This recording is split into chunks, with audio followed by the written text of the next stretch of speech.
The time is 5:30. We are going to go ahead and call the meeting to order. Roll call. Vice Mayor Anderson. Here. Councilmember Hawkins. Here. Councilmember Wall. Councilmember Larson. Councilmember Cortez. Here. Councilmember Hughes.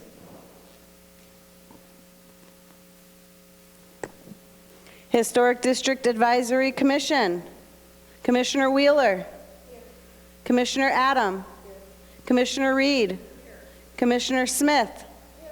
Commissioner Knight. Commissioner Novotny. Here. Commissioner Michael. At this time, we'll begin the work session with the members of the Historic District Advisory Commission regarding the future of the historic downtown Florence. Item A is introduction of the purpose of the work session. Madam Mayor, if you'd like me to go ahead. First of all, I'm disappointed that nobody noticed our error in the spelling of historic. That was a test. Did you catch that, Kathy? Thank you. No? It's amazing what spell check will not correct.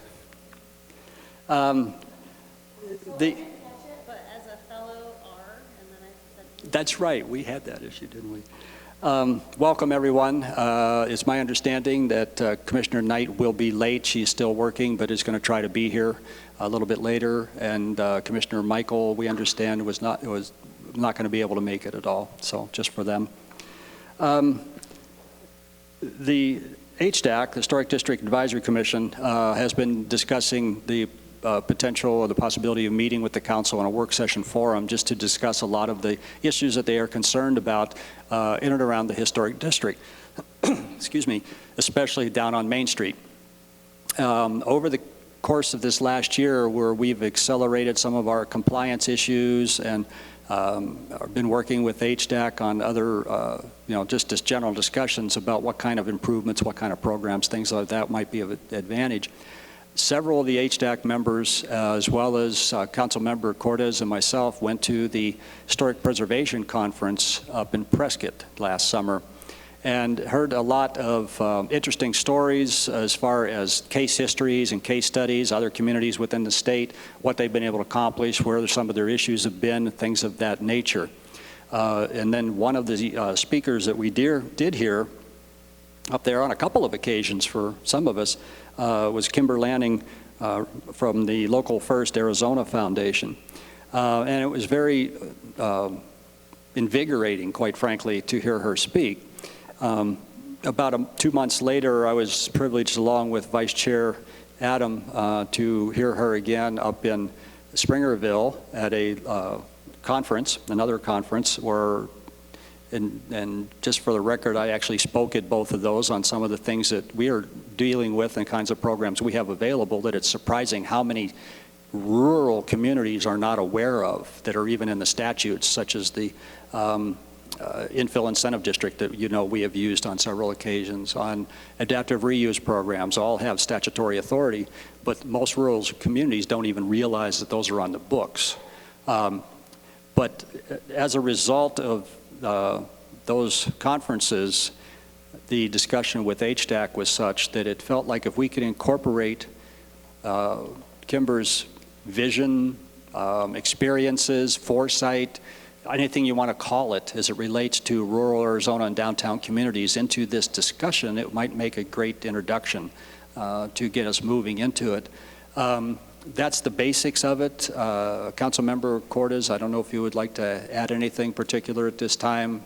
And then we were going to ask Kimber to give us a presentation, and some of it is Arizona oriented, some of the facts and information does come from other places, and that's because that's where some of the experiences and the real positive experiences have taken place. But they have been here all day. She and her team have been in town since early this morning. They've walked downtown Historic District. They have stopped in and visited some of the retailers and talked with different people just to kind of get a feel as to the context of which they're going to talk about tonight. This afternoon, we had a 2-hour session at the community center with HDAC, and then various people, business people, chamber representatives, property owners from downtown. We had over 20 people in the room, and I think, to say the least, it got lively. And some of those insights are also have been rapidly incorporated into her presentation for us this evening. So some of which she'll be speaking on will actually focus on Florence and the economic benefits related to revitalization of historic downtowns. So I'm just grateful that everybody's here, and I want to just say that for me, the purpose of this is so that council and staff can walk away with the understanding of how important our historic district is and the impact it will make on our economic development moving forward, and how it will be hopefully the driving force for our town and the reason why people come here. And I feel like although we've all kind of said we support it, we really need to get behind it and support it and either get on that wagon or get off, per se, for lack of better terms.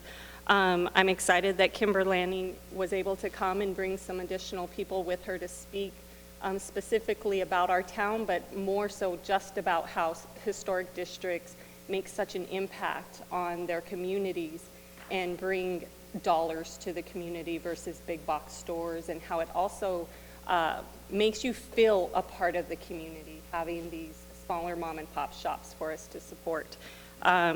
We went through a lot during this meeting. It was exciting. It was good to hear the different opinions from our business owners, our Chamber of Commerce, and then of course our Historic Commission as well. So I'm hoping that everybody is as excited as we are and just ready to move forward with bringing our Main Street and our historic district back up to its glory. So if we could, we'd like to introduce Kimber Lanning and let her introduce our team. Fantastic. Thank you all for having me here today. I'm really grateful to spend the day with you. Thank you for the invitation. And I'd also like to express some gratitude to Liza Nolan, who's our Director of Rural Programs, and Stacy Faulkner, who is our Senior Manager of Rural Development. We've worked together today to really look at all that you have here in Florence, and I just want to start by saying congratulations. You have some amazing resources and assets here that a lot of other places would die to have, and in the stores that we went in, you have exceptional retailers. They have great stores with stocked shelves, well kept, friendly demeanor. There's a lot there to build on, and I also just want to give a shout out to Jennifer Evans, who I have worked with for many, many years, all the way back to when she was working on the Main Street program, and she's done a lot to advance the community to where it is now. So it's nice to see you again, and thank you. So I'm going to spend today talking about the relationship between historic preservation and economic development.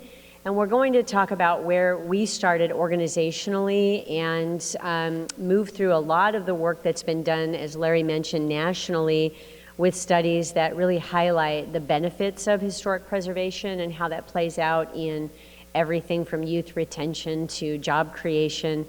And then I'm going to talk about 5 different components that support entrepreneurship and developing an entrepreneurial ecosystem. Historic preservation is one of them. And I'm going to just touch on the other 4 so that you have them in your mind. And then we'll obviously open it up to a lot of questions. So briefly, why did we start with localism, and what do we even mean by localism? Supporting local economies, meaning supporting local entrepreneurs and keeping those dollars recirculating right here in the local economy. The first reason is that local businesses actually play a key role in connecting people to the place where they live. And that when you know who you're doing business with, you actually feel more connected to that place. The Knight Foundation did a brilliant study that showed that when people love their place, they're more likely to vote, they're more likely to volunteer and to give charitably, and people actually are connected to their place more when they do business locally. So that's critical. Local businesses create the character and flavor that make us proud of our hometown. In addition, local businesses actually create more jobs. Despite what you might read in the headlines about the big job creators coming in, local businesses create a good number of jobs, and I'll explain to you how that happens, especially when we talk about locally owned enterprises. Straight up economics, and I'm going to dive into this in just a moment, but it's really important that we understand that the United States is a consumer-driven economy. We are responsible for 80 to 85% of our economy, and the way we choose to spend our money actually shapes the outcomes of the communities where we live. So we need to spend our money keeping in mind the type of communities we hope to build. And then building self-reliance, keeping those dollars recirculating the community is of utmost importance. We can think about spending money with companies that aren't headquartered here, and it's extracted from the community here to their headquarters and their shareholders. Our goal is to keep as many dollars recirculating locally as we possibly can. So this study was done in 2002. Many of you may have seen it. It shows that for every $100 spent in a locally owned business, 43 of those dollars stay and recirculate in the community versus $13 staying in the community when those dollars, the same dollars, are spent at a chain store. Now, I'm going to explain to you how that works, because a lot of times when I just talk about this, you see the scratching of the head or people not quite understanding how this is possible. So I came up with this concept actually in the middle of the night to explain how the economy works and to better connect people to their money and how they're choosing to spend it. So on the left side of the screen, we have 15 Starbucks logos representing 15 Starbucks locations. On the right hand of the screen, we have 15 independent coffee shops that have been randomly selected from across Arizona. Now, this is definitely not a criticism of Starbucks. I will shout out Starbucks as the best chain store out there, and I have two reasons for believing that. Number one is they pay for the health care of their employees. That's a big deal. So many chain stores, in fact, about 25 years, many chain stores absolutely got together and as part of their strategy decided they would stop paying health care benefits for their employees, okay? So that was more money for the shareholders. And those employees that didn't have health care benefits, they ended up on the state health care plan. Now, who's paying for that? We are, right? So then we start to understand those aren't cheaper prices on the store shelves. That's actually deferred billing, because their entire model is to defer the number one expense they have, which is health care benefits, onto the backs of the taxpayers. So it's important that we understand Starbucks doesn't do that. We all know many big stores that don't, but everyday stores like Staples, OfficeMax, 65% of their employees have no health care benefits. So they might seem like cheaper prices in the store, but once again, we're paying for that in a completely different way. So back to the slide, the second reason that I think Starbucks is an outstanding chain store is they don't demand subsidies. They don't come to town and say, pay us, or we're not going to do business here, right? So that might sound absurd to you, but we know this happens all the time. Happens all the time. I usually use Cabela's as an outstanding example. Cabela's averages $35 million per store in straight subsidies. So, they're not actually in the business of fishing tackle and tents, they're in the business of subsidies. So it's important for context to understand, the city of Glendale gave a $68 million subsidy just to that one retailer, Cabela's, just to that one retailer. That was in the form of free land, free infrastructure, a 10-year sales tax abatement. That means that you buy a tent from them, pay your sales tax, they get to keep it for 10 years. Starbucks, on the other hand, doesn't do that. They show up and do business the old-fashioned way, like all of the independents, is we just pay our own way. So back to the slide, when we talk about dollars, you go in and you buy your latte, you spend your money on a latte at Starbucks. How many accountants does Starbucks hire here in Florence because they do business here? Any accountants? How about graphic designers? None. How about website developers? Payroll service providers? You get my point. It's a long list. Those are professional jobs that are all outsourced to Washington State. Now, on the right-hand side of the screen, you have 15 accountants had a client. You have 15 website developers had a gig. You have 15 graphic designers, right? So these are professional jobs. So when I talk about supporting locally owned businesses, I'm not actually talking about the baristas. Don't make that mistake. I'm talking about the professional jobs that support these businesses. And we can talk about the dollar staying another time in the economy. So the hand goes from the owner of the coffee shop, the dollar goes from the hand of the owner of the coffee shop to the hand of the owner of the accounting firm. And then let's say the janitorial supply company keeps the offices clean of the accounting firm, and the accounting firm is only here because the local businesses hire them. So this is how we build a self-reliant, strong economy. And so on the Starbucks side, we could blow this up across the country and we could have 50,000 Starbucks locations, and they're still only going to have one graphic design firm and one website developer and one payroll service provider, right? So this is how, through our own spending and our own choices as consumers, we're actually eliminating jobs, and we're eliminating, particularly in rural, an opportunity to build a future career. How are you going to be an accountant in rural America if there's no local businesses to support you? So this is why it's so important that our focus at Local First Arizona is around building an entrepreneurial ecosystem so that we have jobs and opportunities not only for the people who live here now, but for the people who will live here in the future. So this is the biggest threat facing rural America today. We know now that for every $10 million spent in locally owned businesses, we create and sustain 110 jobs. For the same 10 million spent across the country in chain retailers, we create and sustain 50 jobs. This new study just came out and showed for the same $10 million spent on Amazon, we create and sustain only 14 jobs. So we cannot have our cake and eat it too. We cannot stay at home and think that it's easy and convenient to shop on Amazon and still expect our communities to be thriving and our opportunities for our kids to still be there. It just simply isn't possible. So we have choices to make, very difficult choices to make. So our strategies for building self-reliance include reducing economic leakage. I heard today that a lot of people spend their money in neighboring communities rather than spending it here, and that perhaps they don't even know what's available to buy here in town. So our hope is that working in partnership with the Chamber here, we can actually change the way people think about spending their money. Avoiding the big whale strategy. Rather than just trying to go out and land that one big company to move in here and create all the jobs, it's just like diversifying our portfolio. A stronger strategy is to have 1 million small businesses rather than to have one big company that employs 1 million people. Leveraging local talent. We've got to remind our local businesses to support local talent. Hiring a local graphic designer or website developer right here in town is critically important, especially if it's a young person trying to start a company. Give them a chance. Every single opportunity we give them matters. We like to say economic development is a 5-pointed star. There's incubators, there's startups, there's business retention, there's business expansion, and then there's business attraction. Here in Arizona, economic development professionals routinely spend 90% of their budget or more on business attraction. We like to flip that upside down and say we should be spending 90% or more on business retention and expansion, making sure that our existing businesses have the resources they need for workforce development, have the resources they need for access to capital, and that they have the ability to grow and grow jobs. We like to focus on tourism and events, and certainly Main Streets are a critical partner in that. Everybody loves to visit a Main Street, and we love what you have here in terms of building stock. Who wouldn't?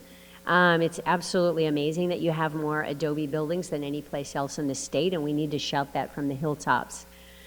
We help communities establish a unique position in the marketplace, and we also help small businesses establish a unique position in the marketplace. We also encourage investments in the business corridor. We encourage those businesses to cluster and work together. And then finally, we work on food systems development. I'm not going to talk about that today, but I do want you to know that it is one key area of our work. Really important to recognize that the secret to job growth in America is to think small. And it's not coming from just me or my organization. It's coming from organizations like the Harvard Business Review. So the 5 key components of developing entrepreneurship and self-reliance through our lens are developing adequate and protecting adequate building stock. You have a lot of it here. It's affordable, it's unique, it attracts entrepreneurs, and so we need to place a priority on preserving it. Number 2 is access to capital, as I mentioned before, and I'm going to drill into each one of these in a moment, but it's capital is like oxygen to small businesses. We need to make sure they have the access to the capital that they need. Then we need to train those businesses to be collaborative, and that's collaborative with each other, collaborative with the town, collaborative in every way you can possibly, with the chamber, in every way you can imagine. We need to create a strong and competitive business community. You know, pardon my language, but I always joke, I can't tell you to go local if local sucks. I can't. Local has to be great. And what I saw today was great. Every single clerk that came out greeted us, welcomed us, asked us if we wanted any water, asked us if we needed help. They were creating an experience. And I guarantee you, you are miles ahead of many of the other rural towns. And then finally, you need to develop the marketplace. We need to work in areas like Anthem to remind the folks how they spend their money actually matters. It matters to their quality of life. It matters to the entire community's quality of life. So I'm going to spend most of my time today on adequate building stock. The first thing I want to talk about is adaptive reuse. I know you have a program here, but I want you to really deeply understand why it is so important. You're taking an existing resource, you're keeping it out of a landfill, you're giving your community character, and you're also providing vital incubator space to make sure that your entrepreneurs have an opportunity, an entry-level, affordable opportunity to get their doors open. So adaptive reuse is critically important to an overall economic development strategy. It's not just a historic preservation strategy. It's not an environmental strategy on its own. It is an economic development strategy, and it needs to be thought of broadly and in that context. So one of the things that we did is we brought an economic developer out here from Pasadena several years ago. Her name was Marcia Rood, and she spent her years, 30-year career in economic development. And she was able to show us old Pasadena versus new Pasadena side by side. One of the things I heard regularly as I traveled across Arizona is we need those big, huge chain stores because they drive the sales tax revenue, right? They drive the sales tax revenue. Well, when those big boxes calculate their sales tax revenue, they neglect to subtract the sales tax revenue lost from all the other businesses that are going to go away. And it's really important that we shouldn't give credit unless we subtract obligation. You can't just get the credit without subtracting the obligation. So Old Pasadena was privately funded. They paid for it themselves, independent entrepreneurs. It grew organically.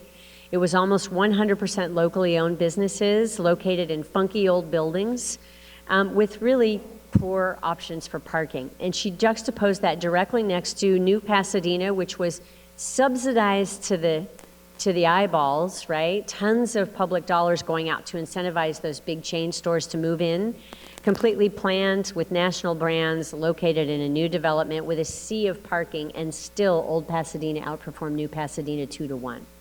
So what I'm saying is you're sitting on a gold mine. So this study, I highly recommend that we all read it. It's called Older, Smaller, Better, and it basically highlights communities that have done an excellent job preserving the character of their older building stock as an economic development strategy, and they are faring better in countless measurable categories. So the first thing that I want to highlight is that where you find older, smaller buildings, you will find greater walkability.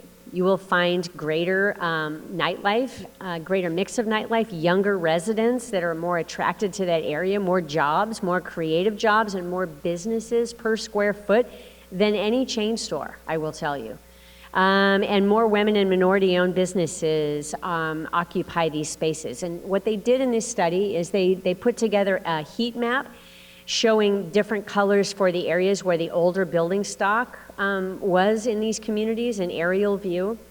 Now, it's important to know that it's not unusual to have an old Main Street have the oldest building stock, and then the newer buildings get built out on the outskirts, right? So you would see these zones where the map was totally red, and then they overlaid cell phone usage at 10 p.m. on a Saturday night, plotted on the same map, and there was a direct correlation between where the happening spots were and where the older buildings were. And I just did a keynote at the National Historic Preservation Conference up in Denver, and I had my girlfriend send me her top 10 favorite restaurants in Denver. I looked them up, and every single one of them was in a funky old building. Not some of them, not most of them, every single one of them was in a funky old building. So it's really important to understand the next generation of entrepreneurs is really fascinated with older building stock, and they're moving into these older buildings at great pace. So For policy guidance, preservation, and reuse of older buildings, both historic and non-historic, should be supported by city planning and policies. So it's really of utmost importance that we look at every turn to make it easier to occupy these older buildings. The fabric of the city with high character scores should be retained where it exists. So don't make the mistake of trying to create a shopping district somewhere else. That will just undermine the main street that you already have. Seek to put your best retailers all together in your main street corridor, and that main street will thrive. Now, take an example like what the city of Tempe did, right? They had this amazing Mill Avenue, arguably the most walkable corridor in the state. And what did they do? They put in a shopping district less than a mile away, populated it with all the big chain stores, and it depleted what they had on their main street. Rather than focusing on prioritizing their main street, they just shifted everybody over a mile away into the new corridor. And I don't know if you watched what happened on Mill Avenue when they started bringing in big box onto their main street. Their sales tax revenue decreased 10% every year, 7 years in a row, until they bottomed out at 45% vacancy on Mill Avenue. That was all a result of policy. So it's important that we understand in this room how important policy is to fueling a main street. So in the urban design lessons, the fabric is dense, economically high performing, livable, and compatible with older fabric. So the case for preservation is town centers are gating population across the United States. The attraction of older mixed-use walkable neighborhoods is of high priority. These areas are attracting tourists, they're attracting residents, they're attracting young people. Really, really special what you have here, and the opportunity and the potential is remarkable. And we're also seeing tech and creative office market moving into older buildings. So if you want to look at performance metrics vis-a-vis this report, you can slice and dice it however you want. The intensity of human activity is heightened. The economic and cultural vitality is heightened. Whether you want to look at diversity and inclusion, it's important to note that these districts are more inclusive than new developments that attract chain stores. Real estate performance even, these areas, these communities that have protected the older buildings are performing better just in real estate values. I don't need to read these all to you, but new development, new building permit activity is higher, and certainly walkability is higher. So I'm going to just touch on these other four because I want you to be aware of them, and then we'll circle back on this. So there are 8 counties in Arizona that no longer have any local community banking decision, meaning a small local business walks into a bank and the underwriting is done far, far away from here. The biggest banks in America, which would be Chase, Wells Fargo, Bank of America, and Citibank, will openly tell you now that they do not do loans less than $250,000 because they're not profitable. Small businesses need $25,000. Maybe they need $100,000. If you're a small business and you can qualify for the average loan being done by those banks in Arizona right now is $2 million. If you can qualify for $2 million, you probably don't need it. You might want it, but you don't need it. And so this is a real problem in Arizona, and we need to keep an eye on where our money is, and that's government money, that's business money, and that's resident money, and getting that into institutions that are actively lending in small increments to our small businesses to keep that fuel going. This is a quick comparison that I'm going to brush over here, but suffice to say, when we started our work, 96% of Arizona's total deposits were in non-local banks, 96%. Versus Colorado, which has, they're lucky, they have one of their community banks, First Bank, is the 4th wealthiest private bank in America. And if you walk through their downtown and you say, who funded this, who funded this, who funded this, they will tell you that it was First Bank over and over and over, because their executives are right there in the town and they can see what's happening and what those loans are going to be going for. An example of collaboration, this is an interior shot of my art gallery in downtown Phoenix. When I opened this in 1999, the entire district was blighted and abandoned. The buildings were boarded up with the exception of a liquor store and a hubcap shop. And about a year and a half in, my neighbor, he wasn't my neighbor then, I had a guy in my gallery, and he looked like he wanted to talk to me, but he turned his head away a few times, and I said, you know, what is it? And he said, well, mind you, I'm on a blighted and forgotten stretch of downtown Phoenix, right? And he said, well, would you mind if my wife and I opened up an art gallery in the building next door? And think about that, would you mind? You know, as if I would say, no, this is my blighted and burned out stretch of downtown Phoenix. So I jumped up and I hugged him, and he opened up an art gallery, and together we started promoting this thing called First Friday. And I'm over the moon about your third Friday, by the way, because this story started with me for a year and a half. Guy number 2 came along, we started promoting First Friday. And then a third woman opened up a restaurant that had paninis and wine. And when you have 2 art galleries and some wine, now you've got something, right? We started working and promoting First Friday together, and we started growing an arts district. Unbeknownst to us, we would grow this over the next 12 years. 22 galleries, 5 restaurants, 3 wine bars, 2 coffee shops, 4 retailers, and a light rail stop. First Friday is 30,000 people. It is the largest art walk in the country. This is one of the top 10 arts districts in the country. And this started in a very simple manner. And I will tell you, if we took this back to the beginning of the story, just like a needle on the record, what if guy number 2 had not talked to me? What if guy number 2 had said, you know, this First Friday thing, I'm going to do second Saturdays? What if the third lady had said, I'm going to do first Wednesdays? I would not be standing here talking to you today. That is the importance of collaboration, and I see people make this mistake all the time. You have to check your ego at the door and rally around somebody's idea. If they're driving an idea, rally around it, get behind them, and give it your all. Don't sit there with your arms crossed and say that'll never work. That's not what we need right now. We need ideas, we need energy, and we need support for people who are trying to do Third Friday here. We need to work with the businesses themselves. Part of where I started at Local First Arizona, even working with Jennifer, was helping the locally owned businesses strengthen themselves. We were just chuckling. Windmill Winery 10 years ago walked in the door wondering how they could manage a Facebook page. They were just barely starting out. They had a couple of horses and a barn.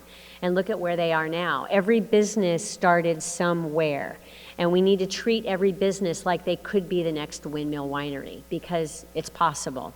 So we want them to have exceptional customer service, have more expertise on staff, have a wider variety. We want them to be convenient and consistent, right? How many of us hate going to a local business when they're supposed to be open and their hours say they're open and then they're not there? We need to make sure that they are convenient and consistent. And we want to make sure that we're having them go the extra mile. I'm going to pause and tell you a quick story. I have a friend in Globe who told me a great story about going the extra mile. She was headed home from work, stopped in at the grocery store there to buy. She goes, Kimber, I had the most basic list. I needed cheese, I needed bread, I needed milk, and I needed eggs. And I went into that grocery store and they didn't have any of it, and I was so angry I went home and I sent them a nasty gram on an email. You call yourself a grocery store, and I just read them the riot act, right? So what do you think that manager did 45 minutes later when he got her nasty email? He showed up on her doorstep with her groceries. He said, I'm so sorry, I had people call in sick today, and I had the merchandise in the back. I didn't have anyone to stock the shelves, and I was trying to stop everyone at the door, and somehow I missed you, and I'm so sorry. Now, do you think she's a customer for life? Okay. She was telling me that story 5 years later, and now I'm here 5 years later telling you that story. That is the level at which local business needs to perform in order to survive what's next. We need cities and towns to get behind them, and we need to make sure they have all of the access to the tools and resources they need, and we need to train them to be exceptional, okay? And then we need to help them tell their story. Too often, independent businesses tell us what they do, not why they do it. People want to know why they do it. When we started working with Community Tire and Auto, their website said, yeah, we sell tires. And then after some sessions, we realized that their son had been killed in a head-on collision after somebody's tire blew out. And now they sell peace of mind for you and your family. There's a difference. And I'll never buy a tire from anyone other than that family as long as I live, because I know their story and I know why it matters. Too often we sit at home and we're angry with local businesses. I don't go to downtown anymore, all those businesses suck. Those are human beings, they are our neighbors. And if they're not good, we need to sit down with them until they're good. And in fact, until they're great. It's all of us. Now my final point here is developing the marketplace. Looking from a statewide perspective, you need to be thinking about how we're going to get visitors here. What is it that Florence has that's unique? Your Main Street is exceptionally unique. Your Adobe buildings are unique. So these are community profiles that we developed. We talked about them briefly earlier today. Each one of these communities has a profile online at ruralaz.com. And you can learn about these towns from a real personal perspective, not about the median income or the ethnic breakdown or the manufacturing jobs, but really, is there a theater group there? Is there something fun for my kids to do? What makes people who live there love that place? That's the story we're trying to tell, and we tell it through 4 storyboards: outdoor sports and recreation, history, heritage, and tradition, food and dining, and arts and culture. And then the final 5th component is what we call entrepreneur's opportunity, and that gives an opportunity for people outside of here to know what you really need. So if I came into, well, I'll use Superior as an example. When we worked in Superior, every single man that I talked to had to drive an hour to get a haircut. So what do I know? I know that that town needs a barber shop. So that would go on the Entrepreneur's Opportunity page. So thinking about what are the gaps in your marketplace here, what are those things that cause you to leave town, and when you leave town, you spend all the rest of your money too, because you're already out of town and you may as well. We call that plugging leaks. And when we develop Entrepreneur's Opportunities, we plug those leaks to keep those dollars here and recirculating in the community. So to recap, there are 5 key components. Adequate building stock, you've got that. You've got to make sure you protect it, and you've got to make sure you're streamlining the process to make it easier, not harder, easier for the local businesses to get their doors open. They need to have access to capital. National Bank of Arizona is an excellent partner. We need to make sure that we're communicating with them to make sure they're conducting small business loans here. Teaching those businesses to collaborate, you're doing that. We need them to rally around Third Friday. How do we get more people excited and participating in Third Friday?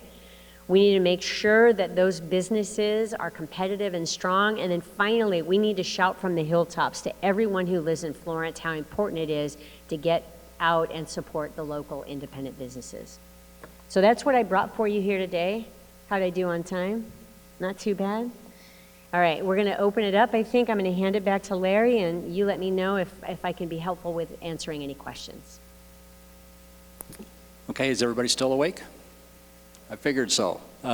We enjoy listening and talking with Kimber. She's very dynamic, but she's also gets us excited because she's been through what we're going through, and I think that's important.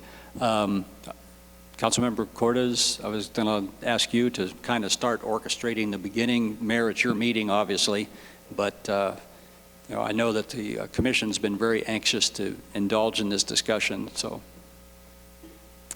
well, there's so many places we could start, but I think, in my opinion, one of the areas that we struggle with the most, and that I think hinders us, is how do we work with someone that is coming to this town and wants to purchase one of our buildings and start a small business in it, and the building is in disarray, and how do we work with them to get them in that building, help them get their business going without right away socking them with, I know you bought the building for $100, but we're looking at another $150,000 to $200,000 before you can even get it open. And how do we kind of help ease everything in and work together either by changing some of our policies and ordinances to code enforcement, to just coming up with a plan to help these small businesses, because that is one of the things that we heard the most, was how difficult it is for a business to get started here. And even our current businesses are having difficulty. So to me, that is one of our big hurdles, is that ordinances and how to policy and how to form it so that we are being proactive in helping those businesses come here. I like the open-ended question, but I also want to just delve a little bit further. Did anybody share any perspective of proposed changes to policies or anything that would be helpful? Yeah, they did. Kathy, go ahead. I think I had talked once at a council meeting about needing an ombudsman that was between the property owners and the town, but Kimber mentioned a different title of somebody. So an advocate who might be able to understand what the perspective or the property owner issue is, and then work with the town. I think there's a lot that gets lost in translation. I'll let Kimber speak.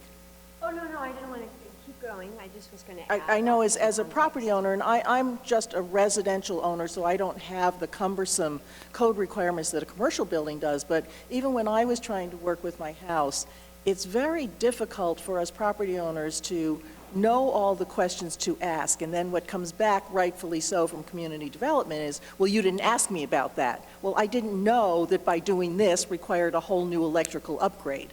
So it's somebody who's an advocate who understands the ins and outs, especially when you're dealing, look, we are primarily an adobe and masonry structured historic district. So it shouldn't be that difficult to make a pattern that says, if you're trying to restore this building for a commercial use, one set for restaurants, which is a different higher standard, and one for store shops or storefronts, offices, whatever, and just say, this is the checklist of things you need to look at and consider.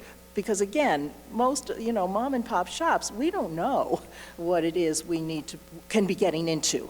And there are lots of ways to avoid major costs if we knew in advance, right? We wouldn't have knocked down that wall if we knew it was going to cause XYZ code trigger.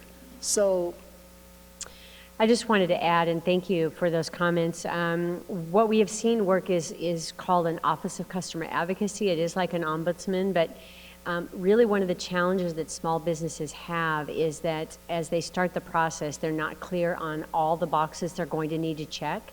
And so you become demoralized and exhausted when you work to achieve and you go in with the paperwork only to find out, oh, but wait, there's more. And then you think, oh, I thought this was it. So then you go and work on that and you come back in and you're enthusiastic. I've done that. Oh, but there's more. And imagine if that happened to you 5 or 6 times in a building that you're already either owning or paying rent in.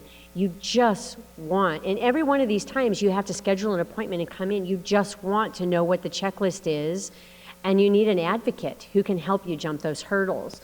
I mean, I've sat in meetings, not in Florence, but I've sat in meetings with a restaurateur that wanted to add a patio, and they simply wanted to know, how many square feet can I add on my patio without having to add another bathroom? And that's an easily identifiable number, but they couldn't get the number from the staff. Again, this wasn't in Florence, but the staff wouldn't give them the number because they didn't want to be held accountable for it.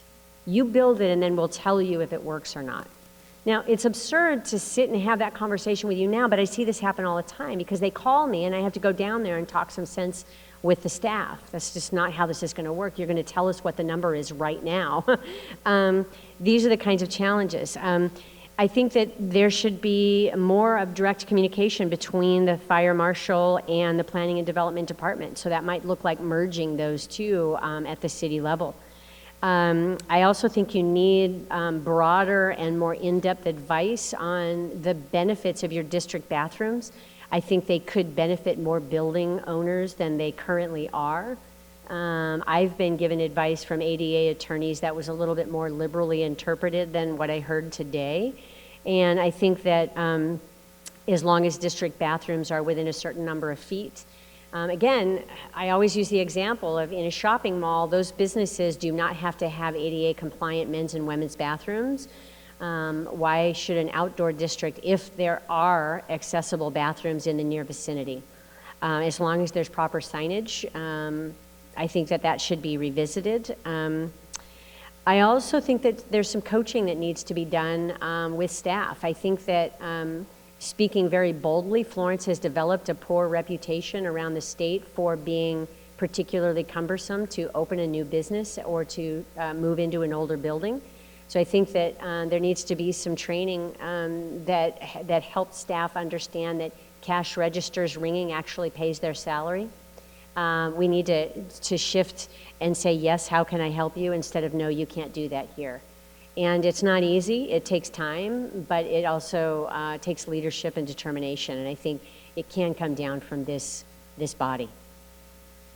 So those are the ideas that we distilled from our conversation today.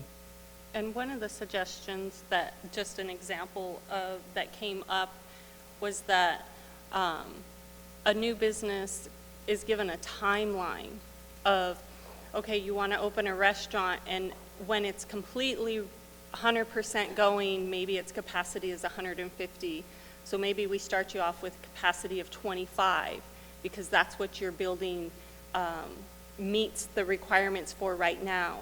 And then you've got a year to get it to meet the requirements for 50, and help them grow as they're building their business at the same time. Because sometimes to ask a business to come in, and understanding that they are small businesses, so they're working on a small budget. They don't have $2 million to invest in this. Sometimes they only have $50,000 or $25,000, depending on what it is, to help them build their business and their capital at the same time, without right away saying, you've got to do all of this. And we all understand life and safety, that is the most important thing, but sometimes there are things that we can do to help them with, this is what you have right now, let's start here, and let's build you to the bigger picture, so that ultimately you are going to be successful, and you're not going to lose it within 6 months because you spent all your money, and now you have no money for advertising, you have no money to stock your shelves, you can't hire a part-time employee because you've spent all your money on all these other things that maybe you didn't have to put out right at the beginning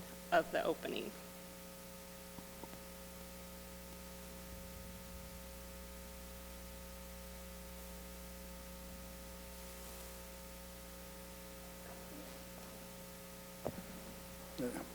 Please make sure you use microphones. This is being recorded and filmed at the same time.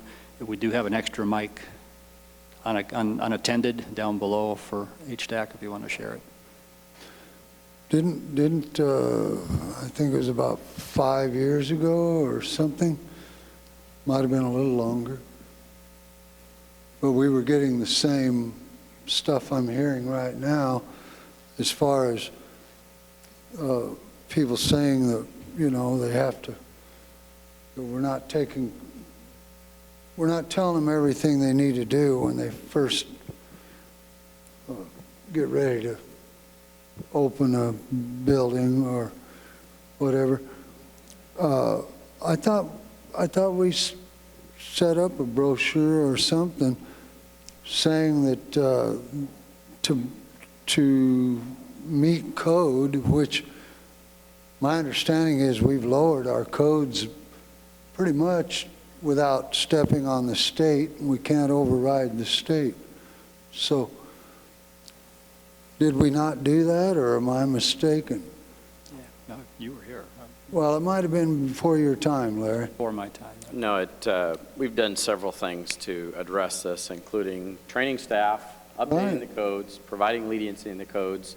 We've added many additional tools, incentive tools, the redevelopment district. Can you speak into the mic? Sorry. Because some of the key Not things, if hearing. you can just repeat it, and just even elaborate just on a little bit, because when I had heard especially about Sure. customer service, that was something that we really ingrained and tried to train our staff.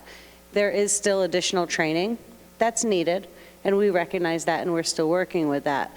And just before I turn it right back over to you, there's also, when we're doing inspections, one of the things that I heard is when we're going into an area saying, okay, well, you've accomplished this, now you have to do this. You've accomplished this, now you have to do that.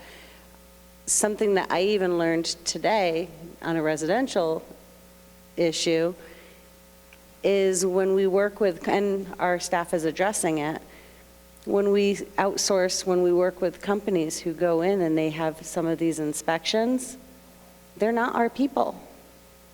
So when they're going into the inspection and saying, you need to do this, and when you do that, I'll tell you what else you need to do. And that's not acceptable, and we recognize and we will handle that issue. But communication is key, and it works both ways. I think this microphone's actually working. That one wasn't working for some reason. So back to what I was saying before, Florence does a lot of things that a lot of other communities don't do because we know that we've had a reputation, and we've tried very hard, especially after the last 2 years, to turn it around, and including training, as Bill said, reducing some of our code requirements, allowing flexibility. And in terms of the ombudsman side of things, Florence does something that most other communities don't.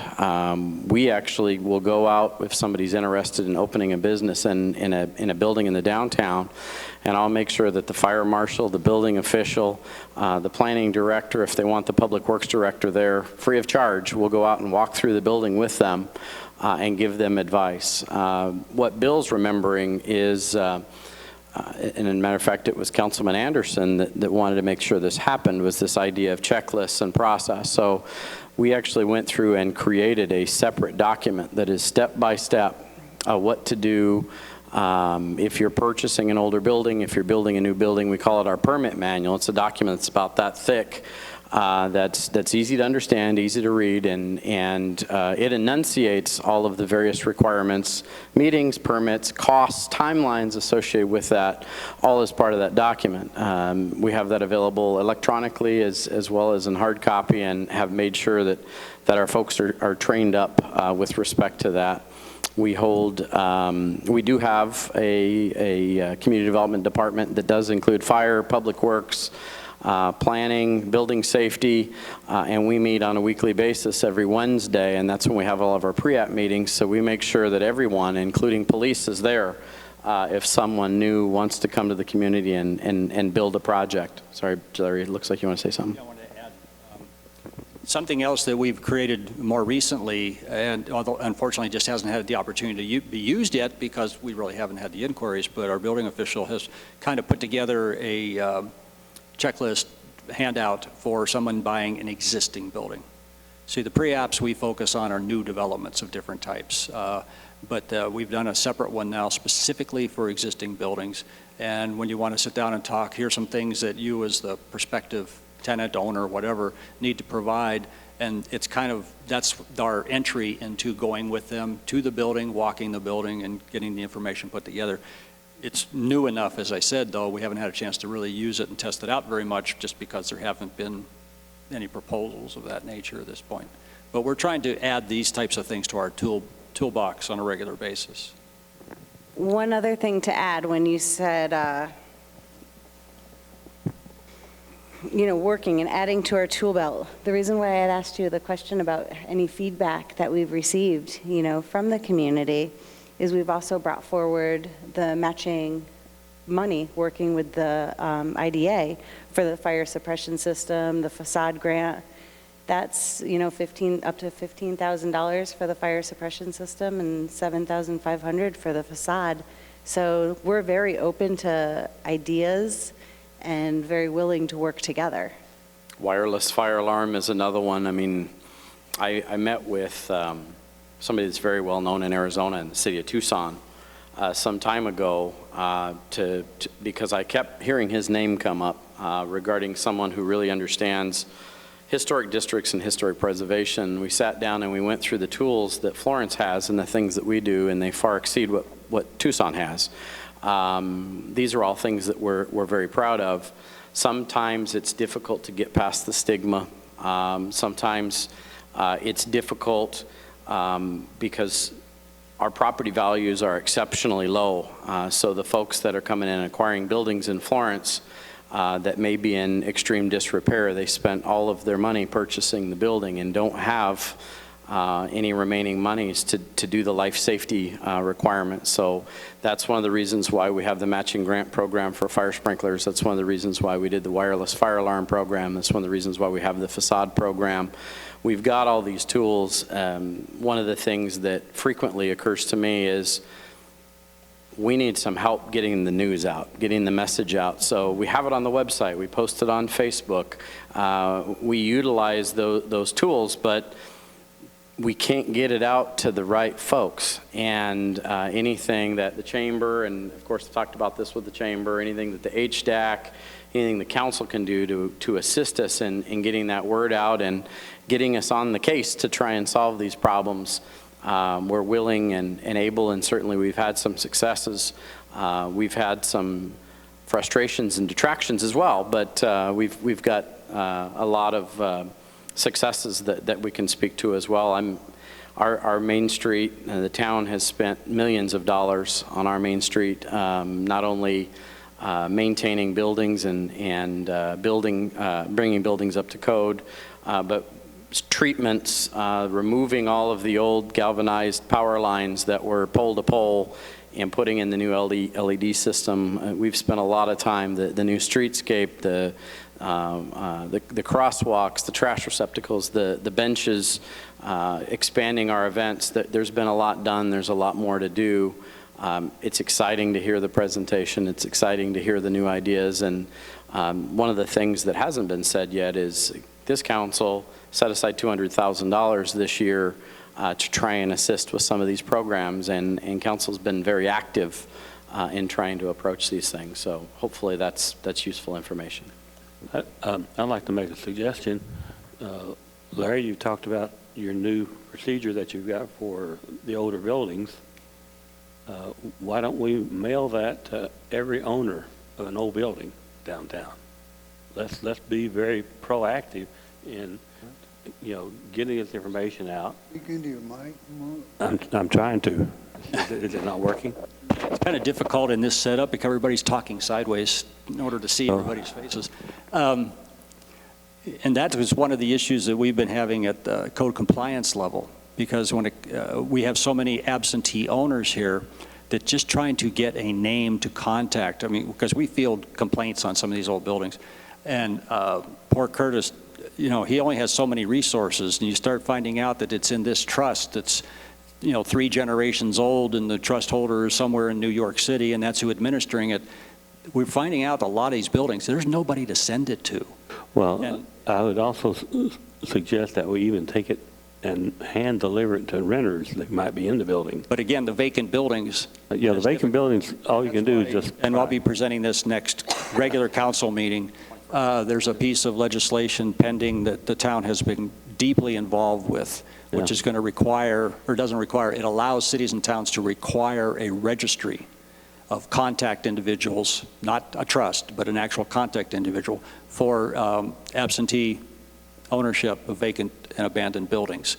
We've been working on this we started it here at staff level, and at the 2 conferences I mentioned, it kind of took on a life of its own. We were contacted by the League of Cities a while back, and between myself and Ben Bitter, we've been working directly with the League in drafting this legislation. We'd have sponsors. We're waiting for the bill number. So we'll be presenting that to you at your next meeting on the 21st, and by then we probably will have the bill number. Hopefully we'll get you to approve a resolution of support. We want to be one of the first. Our draft resolution is being used by the League as a model, and we'll be working on the ordinance hopefully before it even gets past the legislature and get that done. Kimber, we need your help on this bill with your reach. Superior's also participated in a number of other small towns around Arizona. Globe provided some input, et cetera.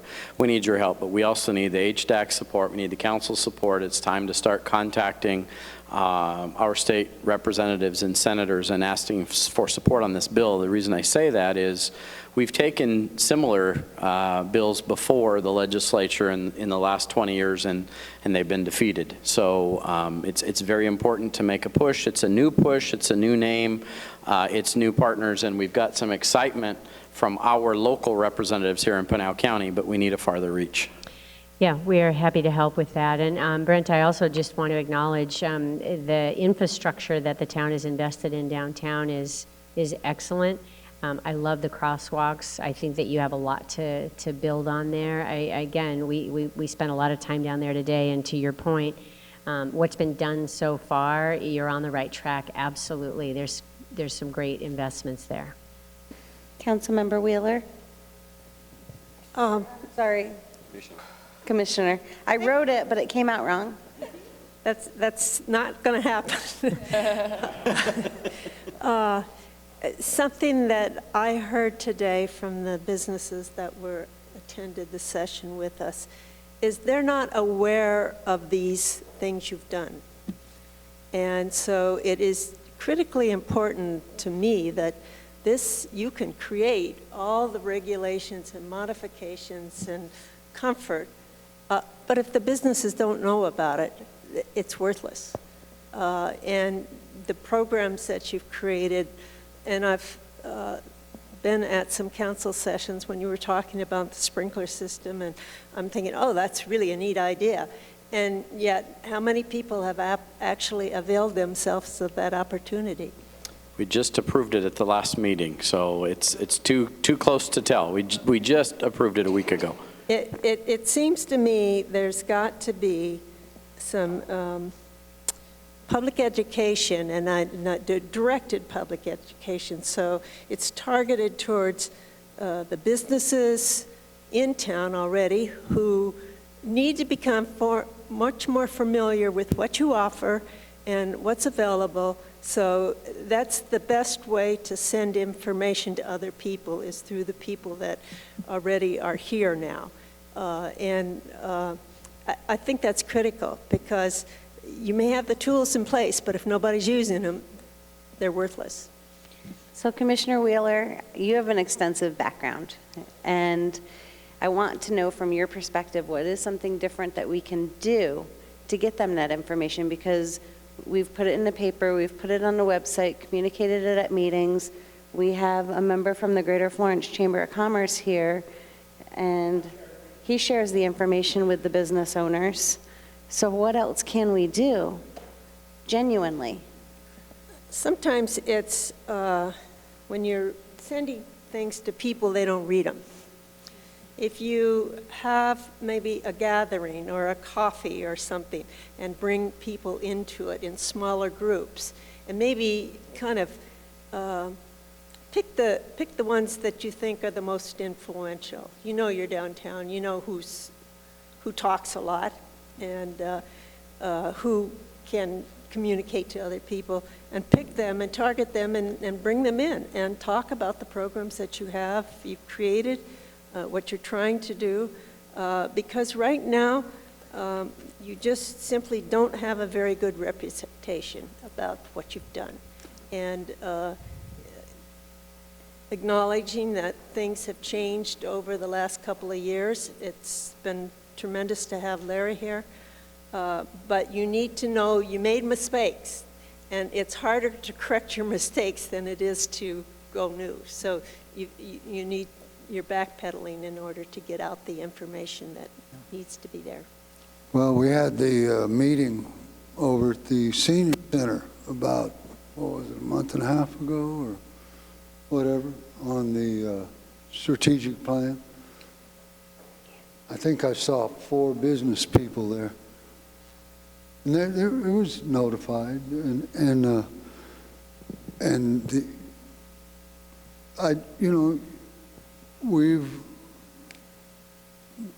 it doesn't seem like they want to know. I mean, they don't show up at I'm not saying it's all their fault, but I mean, do we have to have somebody go talk to them every week and say, this is what, I mean, if I was investing in a commercial business here, I'd be staying up on what's going on myself. That's just running a good business.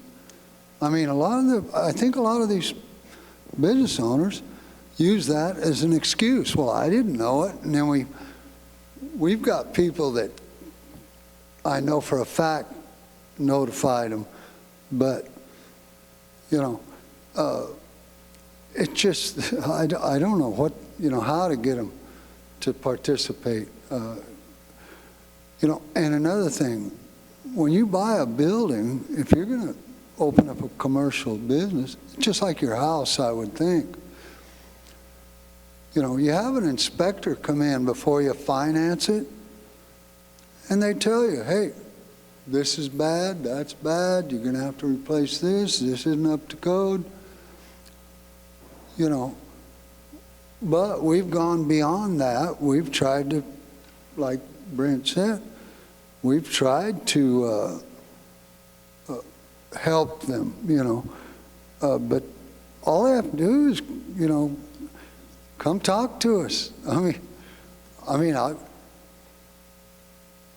I don't know. You know, it just, and then they go ahead and buy it, or they come in here and buy a building and spend, you know, $100,000 or $200,000, whatever it is, because they're buying it from an investor that bought it before they did and did it strictly for an investment, not to open up a business. And then it sits there and deteriorates until these people come along and buy it. You would think that they would, at the very minimum, have an inspection done, unless they're paying cash. And then I guess, you know, it's not required. But if you're financing anything, I think it has to be inspected before most finance companies will cover you. And Mayor, council member. Once we know that, like Brent said, once we know that somebody's wanting to do a business, we go and talk to them. I mean, you know, I know a lot of them claim that we don't, but we do. Kimber, you had made a motion to speak. Yes, I'd just like to respond to that. So I think I understand your point, council member. I think what's not being acknowledged here is that many of the business owners were so enraged by how they were treated in the past that there's no trust. And so I think you're operating under the assumption that a new property owner would come in and not do any due diligence. They're doing due diligence. They're talking to the other building owners who are saying, whatever you do, don't buy in Florence. Run for your life because it's a nightmare doing business here. And so I think what's in order, in my opinion, is an apology and an acknowledgement that there was some incredibly difficult things that happened in the past. And before we just start emailing, hey, we're doing this, we need to be accountable for what happened and apologize for it so that we can move forward. That's my opinion from an outsider based on what I heard today. Well, could you be specific about what mistakes you're saying that we made? Sure. Causing property owners to almost go into bankruptcy over achieving certain levels of code that are not even logical or practical. Things like that I've heard today that, again, not reflected on current staff. These are things from the past. I think there's still some open hostility in the room, and there's certainly a lack of trust. Could I I don't know why there's... Could I just make just one statement real fast? Or just Mine's hang on 1 second, I'm going to cue you right in. It's going to be real fast. Oh, no, I'm not going to tag her in. She just asked if we were going down the line. No, when people want to speak, they've just been kind of motioning, and then I've been queuing. Going down the line, so I've been waiting No, Kristen. for John, and then Sorry, So- you don't get to talk to me. I know apparently. All right, so- I'm I like, just I'm wanted to trying- say, I'm frustrated. as we're going through this, and Kimber and myself and the HDAC committee that were at the meeting, we went in it very open and willing to hear what the people in attendance had to say. I think a lot of times we get very defensive and we start saying, but we do this, we do this, we do this. And some point you kind of have to step back and not throw that stuff at them and just literally hear what they're saying and validate what they have to say. Yes, we have all these programs and we've tried to get it out, and for whatever reason these businesses don't know about it. Or in one business owner's case, she specifically said, the town offered me money and I turned it down. I want nothing to do with the town's money. So hearing those things, I mean, we can get frustrated and we can say, but why? When are we going to ever move forward? I think our first step in moving forward is to stop defending our actions and just hear what they said and just say, okay, I grew up in an age where customer service was number one. The customer was always right. And even though we went in the back room and we said, oh my God, I can't believe that guy did this, told me his food was bad, and he still ate the whole plate and then wanted it for free. You gave it to him for free in hopes that you would at least appease them and maybe they'll come back tomorrow.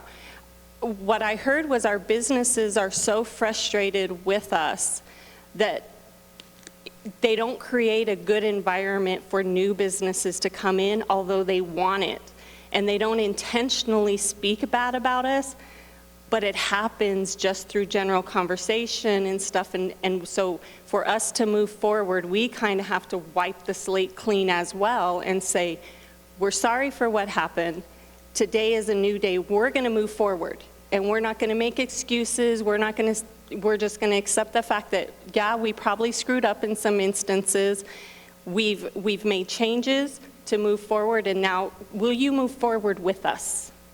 Versus I want to defend us too, but at some point I have to just say, I heard what you said, I agree, and I'm gonna do what I can to make sure this never happens again. I think that's where we need to start. Are we going down the line, first of all? Yes, no, maybe so? So we're not going down the line, but yes, I'm going, you can speak.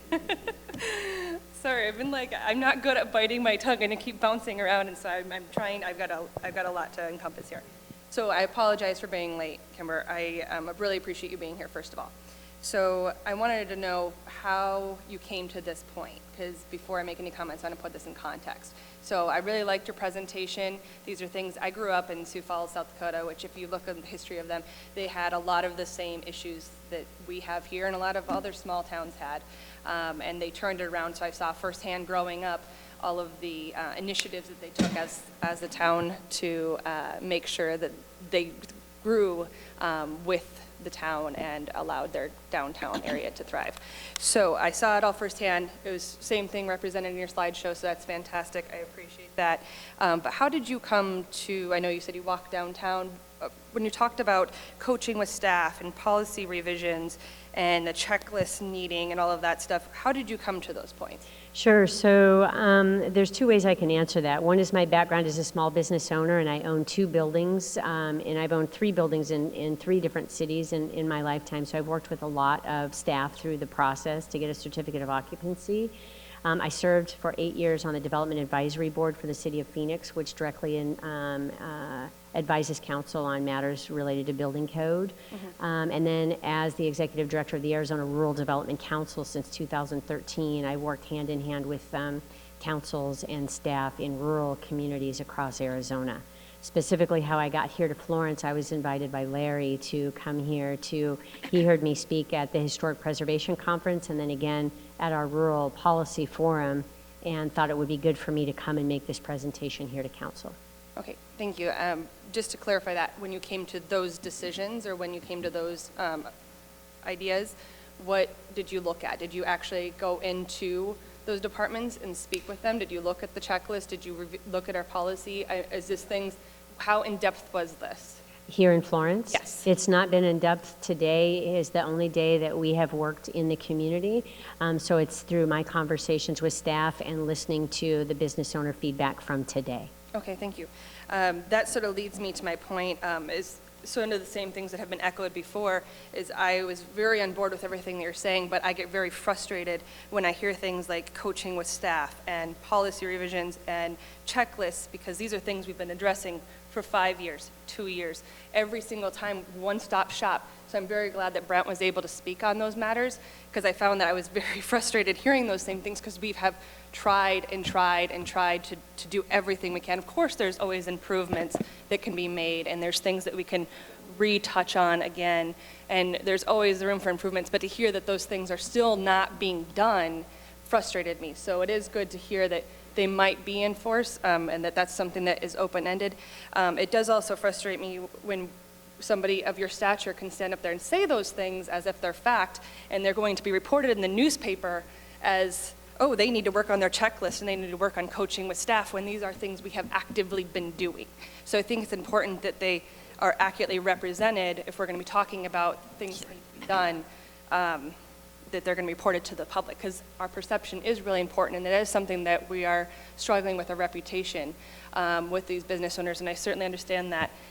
Also, when we are listening to them, it is important when we're listening to these business owners or these property owners that they have actionable items behind them. Listening without action means nothing. So if we are listening and shaking our heads and nothing's happening, it's not moving us anywhere. So I think all of us know what that looks like, but it's the how that we're missing. So when you say we need policy revisions, what policy revisions? Where are we too strict? Where do we have flexibility? Because you've worked with other towns. What policy, like you mentioned the restroom policy, whether that counts as a restroom in an outside facility or not. We need that how, and looking at that as policy. So that would be greatly appreciated. I know that one thing we have mentioned on staff before was the zoning laws. When we talked about the tattoo shop and possibility over at the Silver King, we had talked about other zoning issues that we had wanted those to come before council, and they haven't. So if that's an opportunity for staff to bring those to council where we could talk about the zoning laws, that would be greatly appreciated, because I know that's something that we've all brought up before. I think another thing that we, actionable item to move forward with would be reducing our economic leakage. That is something that we could actively look at as to what our opportunities are in trying to attract those small businesses as well. So I was really happy to hear about that. If there is policy that needs to be reviewed, I would really like your insight on those how items. Sure. So a couple of things in response, council member. The first one is I didn't share my opinion. I shared what I heard in the meeting today and the things that were discussed in the meeting today. Just for clarity, if there's media here that's going to report that out, those are things that I heard specifically today, not me coming in one day giving you my opinion on what you need to do. Secondly, in order for me to have a better idea of what needs to happen or what policy recommendations, that would take certainly more extensive work. Brent would be a key central figure who could talk about the work that's already been done. And I think what I'm reflecting on is that the business owners are either rejecting what's been done or they're not aware of what's been done. I don't know which is true, but the fact of the matter is we met with 2 hours for 2 hours today, and they were either not aware or certainly we can point to the fact that with the facade improvements, we haven't had anybody apply for those dollars yet. So how do we activate that? How do we get that going? So I don't know how to answer your question on policy recommendations today. I understand that you want to know how, and it sounds like it's been 5 difficult years of working toward this point. I think that you have some excellent staff members that probably have a lot of great ideas, and we'd be happy to support them. And I'd be happy to be a resource in however I can. One other question I had is you had suggested that we apologize to the business owners. I guess if there's something that staff has done in the past, maybe there's prior staff. I mean, I think we're aware of some of the challenges that have happened in the past, certainly, and I think that those have been handled on an individual level.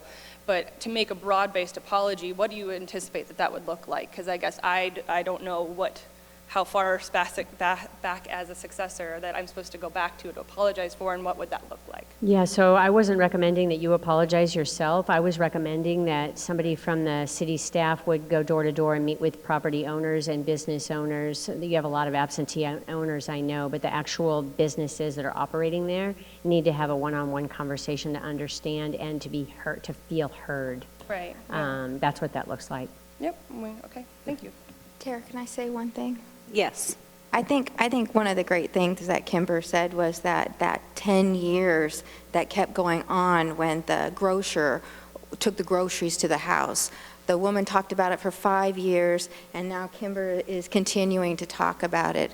I think when you turn it around and you think about it, it's about how people's interactions with the town of Florence is and how they are left to feel when they leave our services or after we're finished helping them. So that should be something we always strive to improve. We should always strive to improve personal relationships with the community, and we should always strive to improve our customer service relationships. And if we have left someone to where they feel that the town of Florence is not trustworthy or does not have a good sense of what we're doing in going through policy and by creating rules, then we definitely owe those people a conversation, because how they feel says a lot about how much they love their town and how much they want to continue to live and do business in their town. So I'm very appreciative that this was brought to our attention, because we have some work to do. Now, Thanks. Commissioner Reed was next, and then. I know you're asking for real tangibles, and I mean, it's a little off the topic because we kind of went a long way from where you were discussing lack of communication with the public. And I've come to town council meetings, and there's usually one public there, and that's about it. So there's obviously, somehow we're not reaching them. I know some towns have started things like lunch with the manager or breakfast, coffee with the mayor in a local restaurant, someplace where you're on neutral territory, where you just meet with the people and maybe just hear a little bit about what's on their minds. And then that's an opportunity maybe then to say, well, have you heard about the thing that we're doing with the fire station, the fire suppression? That kind of personal conversation that becomes less of an issue item where you're coming before a commission or you're coming before planning and zoning. This is just a conversation, and maybe that's something that might be instituted. I know you all, I appreciate all of you and how much work and time that you put into being on the council, but obviously something's not working because there is no feedback, there is no presence of the public at most council meetings or even at this. I mean, most people sitting here are not your public. You look around, there's very few public here. And this is the kind of thing that we wish the public would be here for. So I don't know, it's just a small suggestion, but it's a way of maybe reaching out, because I think with the level of frustration that a lot of the property owners have is that they don't feel like they've been reached out to. And I guess maybe it's time that we did something a little more proactive. Well, and all of the comments and the feedback is very much appreciated, because after Commissioner Wheeler had spoke, a note that I had wrote down was, community development, coffee with the community. We had heard from a resident a few months back who asked about, hey, what about coffee with the cops? Our police officers now have 2 different coffee with the cops. They have one at the Circle K, and they have one, I believe, either at the Starbucks or the McDonald's. So they make sure wherever their beats are, they're circulating, and I want us to have that same presence in regards to working with our community, our business owners, our homeowners, anybody who's going to need to make renovations, repairs, or things of that nature. How can we help and guide? I know we used to go to the chamber mixers all the time to try to talk to the business owners there one-on-one. We had tried to actively have that outreach there, not to mention the Caliente and with the breakfast. Florence Gardens, yeah. So we used to go up there and have those breakfasts as well and send people out for that. And so, it's not that we don't have those things. I think we could obviously up that, but enhance them, yes. But we are. Well, I'd like to make a suggestion. We have 7 people on council. How many businesses do we have downtown? I'm talking about the businesses. Small businesses, I'm sure each one of our council members could probably be a host or a facilitator for a small business on Main Street, because remember, we do have 986 business permits in our town. And I'm talking about the business downtown that are open. Yes. We've heard complaints about things that happened in the past. I think Michelle hit the nail on the head, that we need to go say, okay, we know we've made mistakes in the past. We're here to try to correct that. What can we do to help you in your business? So I'm going to just piggyback, and I really didn't want to piggyback, but I'm going to. So I actually did. I know the business owner she's talking about, and I worked with this business owner to rectify some of the things that happened on behalf of the staff and, you know, tried to blend and fix that relationship between what happened. It's between staff. It's just that, that perception. And even though that apology, that olive branch, the continued trying to offer, you know, growth in the future solutions. And I'm not obviously going into great detail. It's, you know, very amazing business, very nice person, just had a bad experience and for some reason is... Well, that's one thing that we need to go ask that person is, okay, how can we help you get over this? Right, that's exactly it. But when they say, I don't want to. Well, then? Well, there's some That's people what, that was my point, I is think what that what does a true tangible apology look like? Because unless we are working on a sustainable future forward, there's nothing, I mean, apologizing is just going to make you blue in the face. It's not. I would suggest that we don't want to concentrate on this one example. And first of all, I personally appreciate this work session, so thank you very much for taking the time. It's very important. I think Lisa was getting much closer, and I liked what the mayor just said about being a council facilitator. Those words mean a lot. It might not be advocate, it might not be ombudsman, but what is needed is the building back of trust with your community. I hear you all. I do attend the meetings, and I, as Larry knows, I read everything.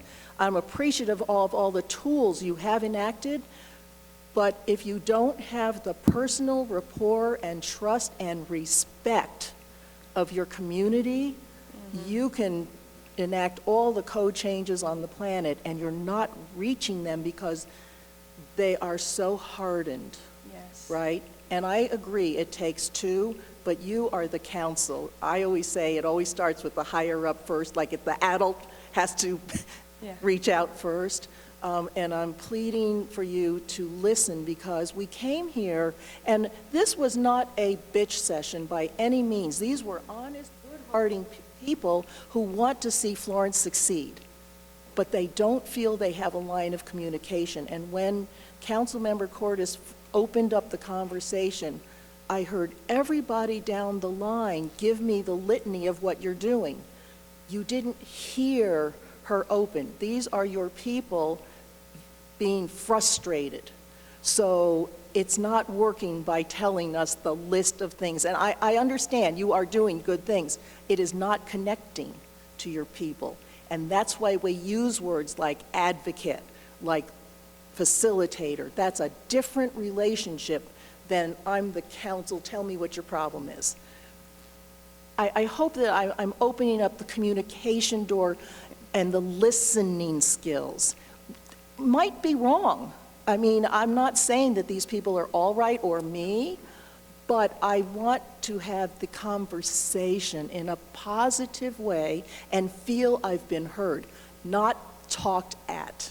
I raise my hand and I say, I have this issue, and then I get this list of all this stuff. Well, you didn't know we did this, this, and this. That's not helpful to the person that feels they have a problem. So how do we help them draw out what their problem is that can be addressed? And if it's not something that can be addressed, help them understand that's not within the council's job, right? So thank you. Hey, you're welcome, and all spot on points.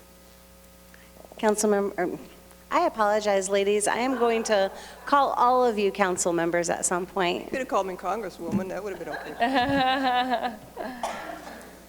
I would like to bring up a couple of things, totally off that subject. I would like to see, and I don't know if it's possible, that they can do a reverse tax incentive instead of giving all the money to the big mega developers and the housing development. Let's do some tax incentives for smaller businesses to incentivize them to come into town, not give them money up front, but on the same token, you have to incentivize the people that are here to stay here and keep their business growing and make them feel like they're appreciated. The other thing I have is CART.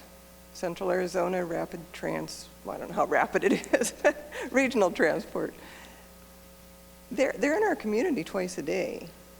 Can we not get some advertising, maybe something going for them to get them coming back and forth from Anthem into Florence or back the other way? I hardly ever go to Anthem. I really have no reason to go there.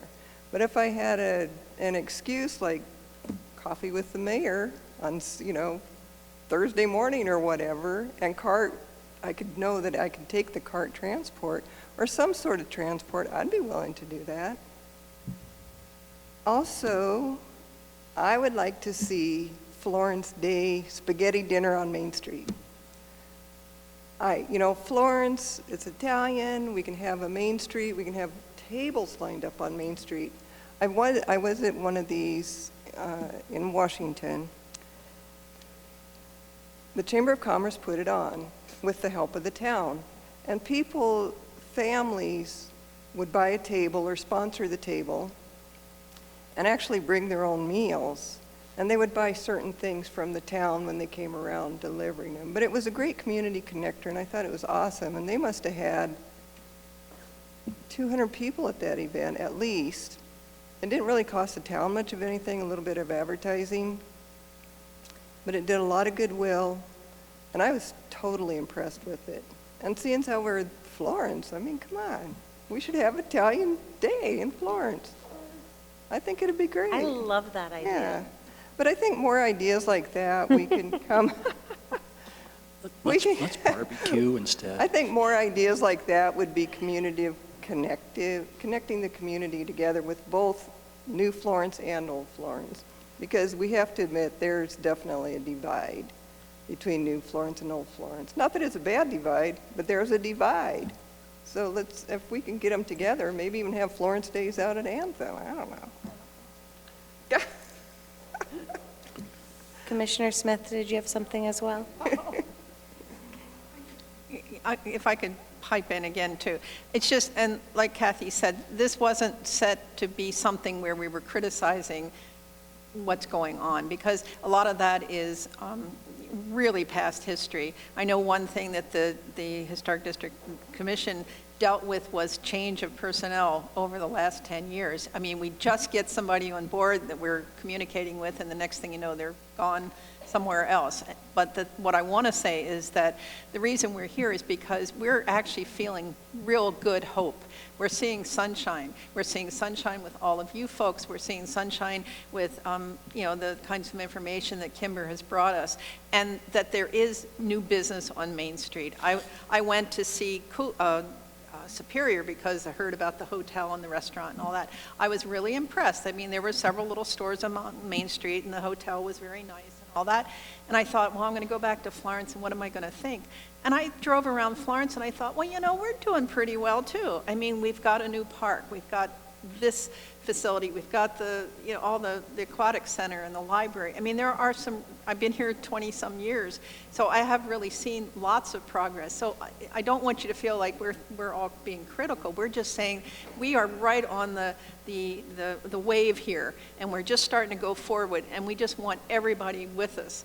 And we want this to really develop into something more of a positive community with, I just hope you know that we're very excited about the future, and we're excited about all of you working towards it with us. Well, I agree on the part about, more exposure advertising. I think we ought to be advertising in the travel magazines at the very least, and get the media in here for some of our events when possible. But we need somebody constantly going to the media saying, this is what's happening, and get some exposure. I've been pushing that ever since I've been on the council, that we need to promote ourselves more to outside people, not just to the locals, but, make it a tourist destination. I still say, we had a shot at it, but the Indian tribe, I think it was Gila River, yeah. They took rawhide, which used to be up in Scottsdale, but we had a shot at it, but then they heard about it, and they came in and offered more money, and they ended up with it. But I don't see why we couldn't do a project like that that would go along with what we already have here, our historical. I mean, we're the fourth oldest community in Arizona, so let's sell it. We're halfway between Phoenix and Tucson. People will drive, they'll fly into Phoenix, they'll drive all the way to Tombstone just to go see the OK Corral. I'm like, I remember when Apache land was open, that was a going commodity, until they basically only did movies, but they used to do a lot of entertainment and stuff when, before they started the movies, and then once they went into the movies, that kind of became a second priority for them. But anyway, I think we need to sell our history and then advertise the open spaces that we have and all the outdoor areas that most people, think are pretty awesome when they see it. I don't know why somebody hasn't done a Jeep tour thing, or they've got those quad tours, and they're busier than heck. Yep. And that kind of thing. But we need to let people know what we have and what we have to sell. So I want to, crazy enough, I'm going to piggyback on Bill here. One of the things that we did talk about, so we talked about a lot of things. We talked about some negatives and we talked about some great positives. And we haven't gotten to the positives, but I feel like we should move that direction because we focused on the negative and now we all need to just move forward and figure out how we're going to improve. It was that the community would like for council to really help be their marketing tool. If we're always talking about what's going on, I'm always talking about Third Fridays and just, during our address to council, but not just then, just when we're out in the community. And I know we all do it, but sometimes we just got to do it more. They talked about, they want to make sure that there's updated maps that the Chamber of Commerce is handing out that have the businesses, because some of the new businesses aren't on there, so they want to make sure that we're doing that. Roger Beatty was there, and he barely said anything. He just was soaking it all in and figuring out how he can help and what is his role going to be. To build our community. But one of the big things was, and I remember saying this several times during my campaign and even since I've been elected, is that we don't have a brand. Bill is saying, we need to bring tourism here, and why aren't we capitalizing on these things? Well, we build that brand so that we know what we're saying, because one of the things that Kimber said is it's not worth telling everybody we're an Old West town if all the businesses don't buy into it and the community doesn't buy into it, because we can spend millions of dollars on marketing material saying we're an Old West town, and then when they get here and the businesses don't really fit that, or they're not, she said you walk into a restaurant and it has like the Old West lettering on their menu board. Something as simple as that still ties in with what you're trying to brand your town as, but it didn't really infringe on that business's vision of what they were going to be too. It's just like, hey, can you do this to just help tie it all in? Build experiences. We talked a lot about when people come here, we need to make it an experience for them so that they want to come back, because we are kind of seasonal. And because we are not your daily shopping place, we don't have a lot of what you would go to daily to get stuff from. We're more unique items with our stores, that we need to create such an experience that they want to come back and tell all their friends, like, oh my God, I went to Florence and all these shops are so great. And as Kimber said, our businesses already have it as far as their customer service. They're great when you walk in, they're greeting you, they're constantly asking you, how are you doing? I know several of them ask you all about yourself and, where are you from, what brought you here? And they get those people engaged. So that was a good thing. And as far as, our policies and how it's gonna all wrap up together, one of my visions of having Kimber come here was that this would just be the first step, that we need to build a partnership with her and her organization so that they can really help us build that vision that we have for this town. We're right on that wave, and we need to get ourselves standing up so that we can ride that wave all the way to success, because if we don't, it's not going to be good for us, and we're going to be talking about more than just a couple buildings that are in disarray and are burning down. We're going to become like a true ghost town, and we don't want to be that. So, people brought up all kinds of ideas, like, bear with me and don't buy into them right away. Just, these were some of the ideas. Like, we could focus on bike culture, because, if you go to River Bottom on a Wednesday, Thursday, Friday, and Saturday, it is packed. Like, you can't even find a parking spot at that place.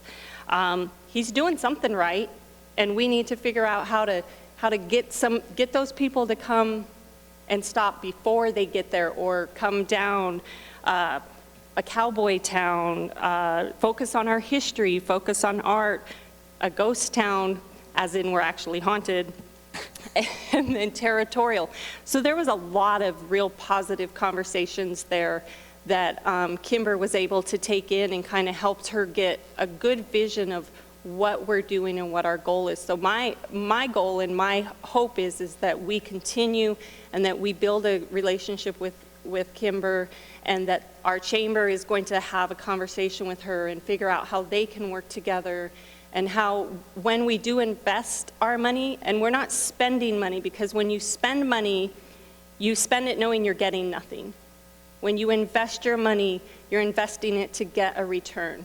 Our return is going to be the success of our town. So I want everybody to think of, how are we going to invest in our town so that we, in return, have the community that all of us in our head are envisioning. We're already one of the safest, if not the safest, cities to live in. We have great people here. That was one of the comments. Kimber said, give me a one word why you're here. And it was people or the history. And that was just kept getting repeated all around the table. So it was a great event, and I think just a stepping stone in which direction we need to go. Question. Has anybody in this room ever been in the underground tunnels? Been where? No. Underground tunnels? Yeah. The underground tunnels. You know the story. Yeah. Underground tunnel. We were told about the underground tunnels, and we actually had a company come out here because we were losing water out of our storm sewer, and we couldn't find out where it was going. We actually came and did ground penetrating radar on all of Main Street, and there's no tunnels. So, yeah, there's no tunnels. So I'm sorry to debunk that, but yes, we used 3 years ago. We went and did ground penetrating radar down the whole Main Street, and there's no tunnels. Yeah. All right, because I was going to say, I've never been in the tunnels, but I've heard the stories about when people would stay at the Silver King, and then they would take the underground tunnel across the street. Walk. Well, I was thinking that the budget committee during budget session would consider some improvements there. Mayor, two things real quick, and this, because, I know you were very enthralled with the presentation, but what you missed was the very beginning. We did spend 2 hours today with Kimber and the HDAC, and I thought it was 2 hours before she got here. I'm like, no, no, with the HDAC and with business people. So we did have a rather intensive 2-hour downloading of all kinds of information. And the presentation tonight was pretty much generic, and it was intended to be for this point with certain observations, so that was part of it. But something that we've all been saying, Councilmember Cordes and I experienced this up in Prescott. We were sitting in an afternoon session in a very warm room up in the Elks Theater. Kimber was presenting it. She had us go around the room and introduce each other, or introduce ourselves, where we're from, and all of that. The way we went around the room, we were about halfway through the program and did our introductions, and then it got up to the other side of the room. A gentleman from Clarkdale stood up and introduced himself, council member, as I recall, and turned around and pointed at Councilmember Cordes and myself and said, and if you want to see what Arizona really used to look like, that's where you go. So in the historic community, we're already well known. We need to be looking at, those areas where we're not quite recognized for what we are yet. And I still say that if we get a microbrewery, we're golden. But and I got hands up in the back of the room. I think that our recognition is there is when we start doing some of these marketing strategy, if we move forward with them, let's keep in mind where we're focusing. Of course, we're going to enhance anything we would want to market in the historic venues because all it does is remind us we're here. I know that the museum has advertised and has been articles about them in True West Magazine. That has a huge national market. True West Magazine is circulated all over the world, and they've recognized us in there. And Bob's an old friend of mine. I'm sure he is with some of you also, the editor out there. And so we have that point of contact already in the historic community. But there's a lot of other opportunities I think out there that we could be looking at for marketing programs and advertising and things of that nature. But a lot of that, I think, and let's point at Roger. I think that's an area where the chamber can really be a partner with the town and those types of areas. And name recognition is everything. And once you start getting that, then you're going to see people more interested in. Oh, there's a vacant building. What I've always wanted to do, whatever it is. Maybe this is the town to do it in. So. It's just an observation. I'd like to suggest that we start advertising home tour now. Put some banners up. They usually do, I know on the home tour they've talked about, they do it on the national level as well. They do in the magazines, stuff like that. Wasn't it national or was it? The banners are up. National, and yeah, there's all kinds of magazines that they advertise and he passes them Banners around. are up. Not an Anthem, and that's where everybody lives. So you got to start thinking about the whole town. Yeah. If you want to bring people from Anthem down here, And you got to tell them about this. You need to do a proper job. There can't be a hit and miss and a one-shot deal. And that's what we've been doing, and that's where we're asking for the town support, probably through the chamber makes the most sense. But for instance, the windmill and the museum and Mount Athos, we went to the tour bus convention to try to sell the town. Those are things that we'd like to see the town help fund and support, again, through a chamber effort. So we promote the town and we promote a season's worth of activities, right? They do a fabulous job on the home tour, but that's just one event once a year. We need to package everything and try to include as much of the other businesses and what we have going on. And again, sell the town so they come not just for one day. Well, there's also one thing that never came up. I know other communities have created collaborations with other communities, like you've got the Copper Corridor, where you've got Mammoth and Kearney and Superior and Globe all pulling together and promoting that as a destination. This is, you take that drive and you get that whole chunk of history. I think Florence, to try and do it completely by itself is, not the smartest way to go about it. We've got the Casa Grande ruins just, 10 minutes away. If we can partner with some of these other entities to really promote and pool resources to create interesting maps or brochures that can be distributed at every visitor center in the state. I think that's, a place that we haven't really looked as much as we should have. I just want to clarify one thing. I wanted to first apologize for my frustrations earlier. I wanted you just to put it in perspective here. I feel like we're in a marriage, and this is somebody bringing up something that happened 10 years ago and then saying you still owe me an apology for that. So I guess I get frustrated with that because I see all the exponential growth we've had during this time and all the great things that we've accomplished to get us to this point. So to bring us back there frustrates me, so I apologize for that.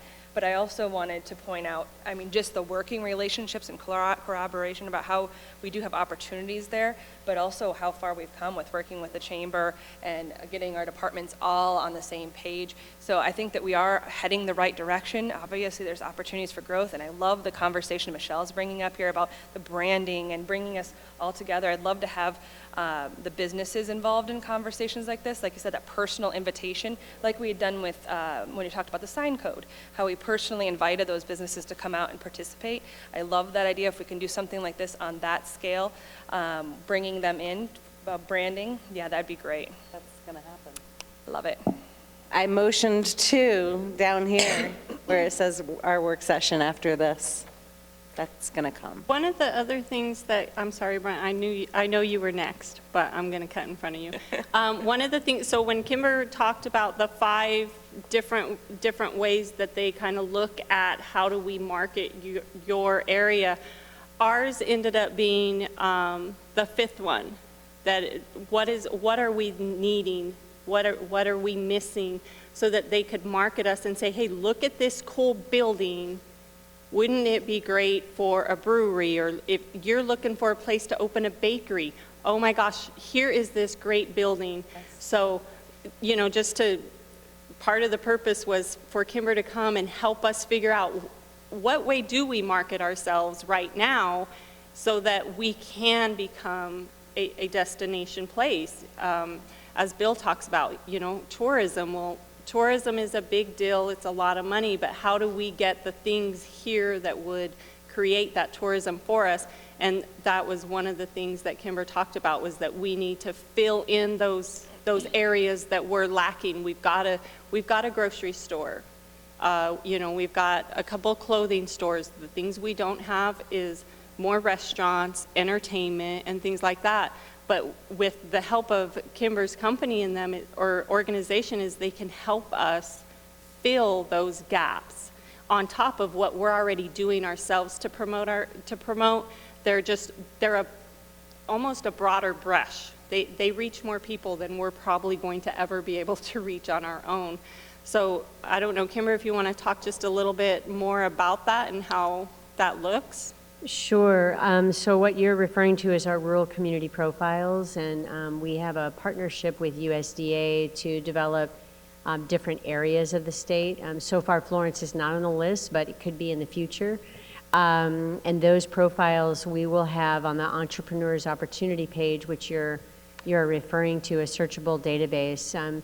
Another thing that we intend to do is work in partnership with Veterans Affairs to potentially inform returning vets on rural entrepreneurial opportunities in different communities. So those that are coming back and looking to start a company could really see all in one place.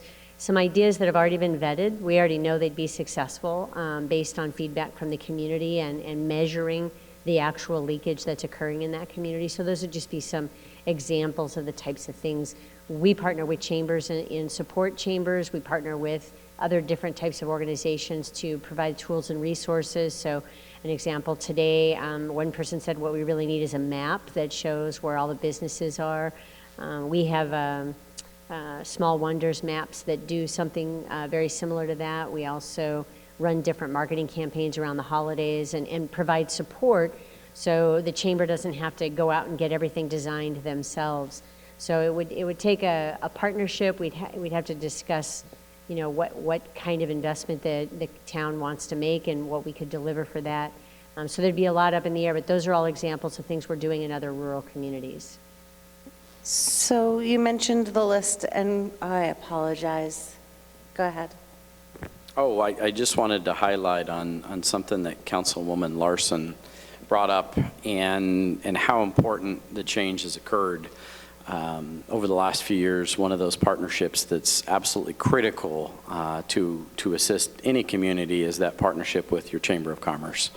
And we've seen a lot of improvement specifically over the last 2 years regarding that relationship, and very happy to have Roger on board, and he's an excellent partner. We talk frequently and philosophize about different ways that we can change things and work together. And the example I wanted to give the group is after Commissioner Wheeler made her comment about trying to get the word out and the various methodologies that could be utilized for that, I went back and talked to Roger and said, hey, Roger, can we partner on some breakfasts or some lunches, something with the chamber members to where we can get out and directly do Q&A and provide very specific information with respect to some of the programs we've added, the tools that we have, and things that are in place to help facilitate expansion of their business or to get people into historic buildings, et cetera. And of course, his answer was immediately, you bet, let's sit down and talk about it. So I just want to acknowledge the importance of the chamber and how that partnership has really been enhanced the last couple of years. I second that from my perspective. You have so many things going for you here. I agree, and I wanted to just touch base. What other communities, do you work with? What are the varying costs that we would be looking at? So the communities are honestly too numerous to name. I would start with Safford, Clifton, Morenci, Thatcher, Globe, Miami, Superior, Ajo, Clarkdale, Cottonwood, Sedona. We've done things as far away as Tuba City and all the way down in Nogales. So we just did a weekend getaway in Douglas. We did another one in Pine Top. This year, our rural policy forum, last year was in Eager Springerville. This year is going to be in Sahuarita, Green Valley. So we're all over, and every single community needs a customized work. So I don't know how to answer that. We'd have to sit down and have conversations on what direction the community wants to move in. I mean, in the town of Bisbee, for example, they wanted us to help them with a tourism study. So after spending 6 months helping them discover some of their challenges with tourism, we came back to them and said, actually, you don't have a tourism problem, you have an affordable housing problem. So the lack of affordable housing displaced the artist community. They've always been an artist community. And those artists, it turns out, were all the servers in the restaurants and in the retail shops. And so absent those, their Yelp reviews were tanking because their customer service went downhill. And so people weren't returning. They were having a bad experience in Bisbee. So at first they were angry. We told you to focus on tourism, and it took a lot of explaining to get them to understand it was actually an affordable housing issue. So that would be an example of just a study.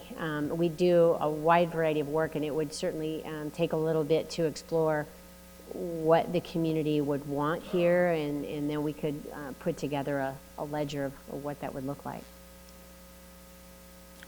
I'm certainly not skirting the answer. I just don't know the answer because I don't know what the community needs yet. No, that's all right, and I appreciate your honesty. Yeah. Mm-hmm. I'm listening and taking it all in. Sure. Yeah, absolutely. Bill? The branding was mentioned earlier. We've had our brand ever since I was a kid. Cowboy Cradle of the Great Southwest. We've got the oldest junior rodeo in the world. And Payson and Prescott, they've both sold their self. One of them's the oldest rodeo,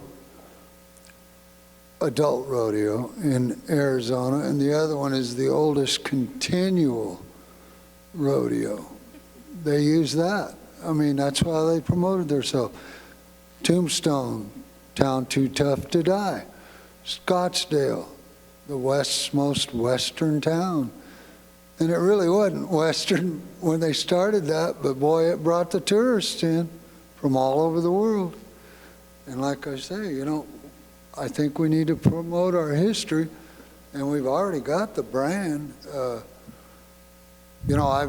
saw a thing on the National Business Report the other day, and they were talking about we're kind of talking about right now. They had some people there. And branding, they said you've got to be careful on branding, you know. If you don't have what you're branding yourself as, it's not going to work. They said you got to have a brand that goes with what you're selling, what you have. And that's the first time I've heard anything negative on branding, but that's what they were saying on there. And so like I say, if we come up with a different, and we don't really put that on enough of our stuff anymore. And I don't know why. I mean, I have it on my cards because that's what we are. I can tell you today was the first time I had ever heard that. I've lived here 5 years. I've never seen it printed on anything. I've never heard it. Fallen under. So when we're saying we need a brand, if it's already there, then we abandoned it at some point, and we need to pick it back up. What we learned today is an individual went and trademarked that, so I don't think it's any longer available. What's that? What I learned today, we backed out on There it. were What? It was trademarked by an individual, but then he ended up not going through with it or something, so it was brought back. So it's maybe available. We would have to Will you check look into that? Well, I need. Will you look into the name Cowboy Cradle of the Great Southwest? Apparently, that is what our town branded. was branded as. Town motto. I know at least. Okay, I'm 69. I know it was called that for years. It was the world in the 30s. They changed it at some point to the Great Southwest. Perfect. Great. Well, okay. Let's simmer it down a little bit. But anyway. We won't take on the world today. We'll just take on Arizona. One of the other things that we brought up was it was suggested that council take a field trip. And I said they were crazy to put us all on a bus together, but take a field trip to some of the towns, or at least one of the towns that Kimber has worked with, and not only go there and see their success, but sit down with their staff and their council and talk to them about the hurdles that they had, how they got around it, and how they are, being successful. How do we get to where they're at? And then it would be a great way for us to see what a success story looks like, but more than just walking their main street, to actually talk to the people who were part of the facilitation of that, and get to see some of Kimber's work, really, and how they built these towns that were struggling and helped them get back on their feet. Maybe we could try to get some of the business owners to go along with us so they can see how things are really done and not just run off of rumors, I love the fact that we were the Cowboy Cradle of the Great Southwest, but we only have one rodeo now, basically, the youth rodeo. It's not like we have cattle ranches all around, which we did when that was something going on, where we could talk about drive out and see the Clemens Ranch and how it took 24 days to do branding. I mean, so to me, that's a wonderful history, but I don't know that it's the one we can go to the future with. I like to think more of that we are authentic, that these are original buildings. They're not recreated buildings after the town burned down or something like some towns. I think we've got something that has a longer range and a bigger draw to it. I'm not to forget the rodeo and the fact that cowboys were here. That's part of our history, but to sell to like the millennials, I don't know that the millennial population is all that interested in cowboys and rodeo like they may have been years ago. I think you're trying to capitalize on the fact that we've got these buildings that are here, and if they're occupied, then with businesses that, there's a reason to come here. I just think it's a broader way to look to the future. And I know that, when I first started working at the museum for years, I always dressed every day, either in Western clothing or historic clothing, because I really felt that that increased the experience of visitors coming in. I tried to get other businesses in town for their staff to do the same thing, couldn't convince them to do it, and I think the reason is up until now, we never really had the tools to explain that there's an economic reason to do this. It's not just because we want to dress up. There's a reason that you're providing something for a visitor when they come to town so that they can say, well, everybody was dressed all neat and everything. Sure. Kimber, hang on one moment. I noticed that Kimber, they've got to leave. Yeah. So I just wanted to extend my gratitude and say thank you, and I look forward to us hopefully seeing you again and getting some more advice and guidance from you. And I know that all of us are grateful that you are here. Yes. So thank you. You and Our the ladies. team had a wonderful time today, and again, I just want to close with what I started with, which is the amount of potential in this community is remarkable. You've got the businesses, you've got the chamber, you've got the committed council, you've got staff on board. Everything is firing off right now. It's just a matter of pulling it all together and getting everybody around the table. So I want to congratulate you on what you've done to date, and I look forward to seeing what you do next. So thank you for having us here. Thank you for being here.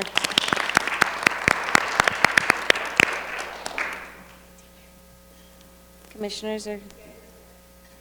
Shop, it's the matter of showing those kinds of statistics, that if you spend the money here in town, everybody benefits. And there's a reason for us all to get on the same page.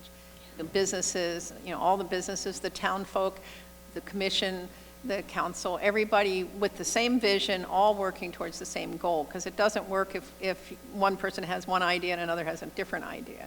And I think that's where the branding comes in, and just look into the future. I like what you were saying there about tying some of that in, because if you look at some of the businesses that we do have currently on Main Streets, a lot of them, especially retail, tend to market towards more modern clothing and more modern things. Some of them do tie into a little bit of the Arizona type atmosphere, I guess, and the history. But for the most part, a lot of times they're going more modern too. So I think it is important that we come up maybe with a new brand that's something that ties that in, or maybe we use pieces of that, but we modify it to make it a little bit more modern too. So, to your point. If I might. I haven't heard any of these towns I mentioned earlier. They're still using the same things. Right. They haven't rebranded themselves, and they're doing fine. Wickenburg, I don't know what their brand is other than having the boroughs, but not Wickenburg, Oatman. But, I don't know. If we're going to go the historical route, like I say, let's try to get somebody in here to put in a rawhide type thing. You could have hay rides, they could have stagecoach rides, they could have trail rides, stables. And those people, I would like to see it down here incorporated with our north end. That way the people will spill right down Main Street. But, I don't know. Just because I know you have another agenda item, we've shot our 2 hours, just to kind of a little bit of a wrap up. And I know that branding and marketing can be very controversial. So that's a whole separate discussion on a separate night, although in some way I think Commissioner Reed may have just rebranded us because we are authentic Arizona. That's one way to look at it, and that's much more all-encompassing. But that being said, the commission's task at their next meeting later this month is going to be to kind of digest all of these conversations, and we want to move forward with developing a little bit more specific work program as related to the HDAC and what our role is going to be, or their role is going to be in this effort, and eventually share it with the council in a form of a report or a presentation of some nature, and then however that all links into any other efforts that the council defines and decides on, that they're there to assist. Well, I want to thank everybody who came out to this work session tonight, because without all of us coming together, communicating, and talking about what's going on, perception is reality. We all know that that's a truth. So to be able to understand somebody else's perception, you can find a way to move forward in a positive manner that benefits everybody. So we have a long road ahead of us. We still have work that needs to be done, and I know that all of us are going to work hard. I am interested. I love your idea about having us take a trip and visit another community. I'd love to make sure that you ladies join us as well. The commission, the council, all of us go. That'd be fun. And business owners. So good. Because they'd know what questions to ask. We could like dig into it. Well, it's ironic that you say buses, because here's another opportunity that we can also bring in the partnership of a local school district. Because remember, the youth are going to grow up to be members that contribute back to our community. So maybe some leadership from our district would want to participate as well, as all stakeholders look at growing our community. Our teen council. Our Florence Teen Council. All right, managers report. Yes, ma'am, but I thought we had another agenda item before the manager's report. We don't? Nope, we got it right now. So I had two things. First off, the League of Arizona Cities and Towns will be hosting the Central Arizona Governments and the Sun Corridor Metropolitan Planning Organization Legislative Day. It's the 24th annual Legislative Day on February 3rd at 10 a.m. And that's at 1820 West Washington Street, downtown Phoenix. I think Ben sent out information this morning to the council members, and I know we had a group of folks that went last year. The second thing I wanted to mention is today a press release came out from the governor's office, and it was entitled, "We're Shutting Down a State Prison." The prison that was mentioned in that press release is the Florence prison. So we just got this an hour before this meeting started today, and we'll be putting together a press release and providing some information about what that means and potential ramifications. That's all I had.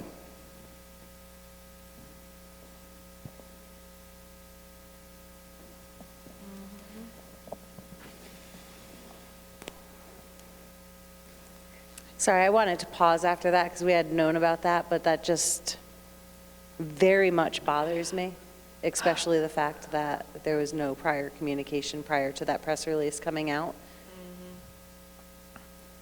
The next item is call to the public. Is there any member from the public that would like to speak at this time? Ms. Ruth Harrison. Ruth Harrison, Florence, Arizona. Just want to bring up a couple of things that I'd like to mention. First of all, a few years ago, when the Territory Square project was being done, there was an architect who said, "Make life great for locals and others will come." So I'd like to mention a few things about quality of life issues. Number one, sidewalks on Main Street need to be pressure washed to get rid of the stains and the hard gum that has accumulated. Graffiti needs to be removed around town, around the downtown area. The curbs need to be painted regularly, as well as the parking spaces. The white parking spaces need to be painted with a material that doesn't rub off real quickly and disappear. Someone needs to be assigned to pick up litter around town. Oh, and the trash containers, the green trash containers on Main Street need to be cleaned regularly when the trash is collected. Okay, having said that, I'd like to also bring to your attention something that I did a couple of years ago. I made a trifold little publication. I got business cards from businesses around town, and took it upon myself to make this trifold and passed it around all over town, and it was really great. It got some good responses. People picked them up and took them home, and to see where they could eat in town, different kinds of restaurants, or where they can buy things in town. It was really great. So I might suggest that perhaps the town would like to do something about having a local free newsletter, maybe with ads and information in it, that can be passed out to places, not only here in town, but around, around the area. Maybe somebody mentioned cart, maybe at the cart bus stops and things like that, to get the word out in a variety of ways. So I hope that these few little suggestions can be helpful. Thank you very much. Thank you very much. Is there anybody else from the public that would like to speak at this time? Close and call to the public. Call to the council for current events only. Councilmember Cortez? I think I've said enough. No, I'm just kidding. Again, I just want to tell everybody thank you. I appreciate you guys coming, being willing to listen and hear what our community and what our HDAC has said. And I just look forward to watching our town grow. And if we lose a prison, that's okay, because we're going to rally past it and we're going to become a town known for something other than just prisons. Councilmember Hawkins?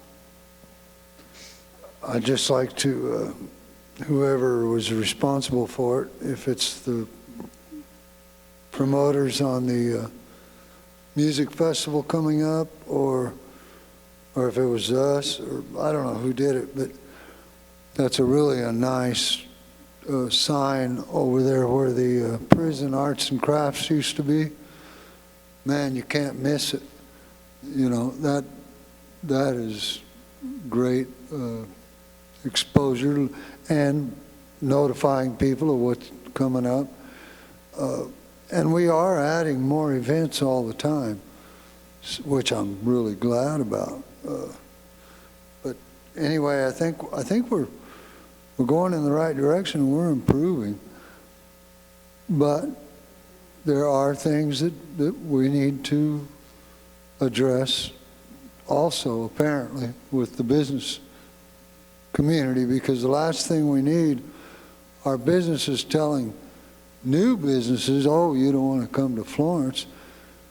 I can't even imagine a business saying that if they're going to keep in business here, because everybody feeds off of each other.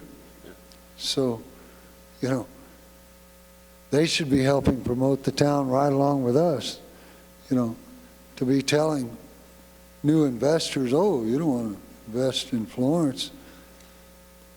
That just boggles my mind. If I was a business owner, I'd bring that up at a chamber meeting or something, and I'd say, hey, we need to start being more positive, you know, whatever. Anyway, that's all I have.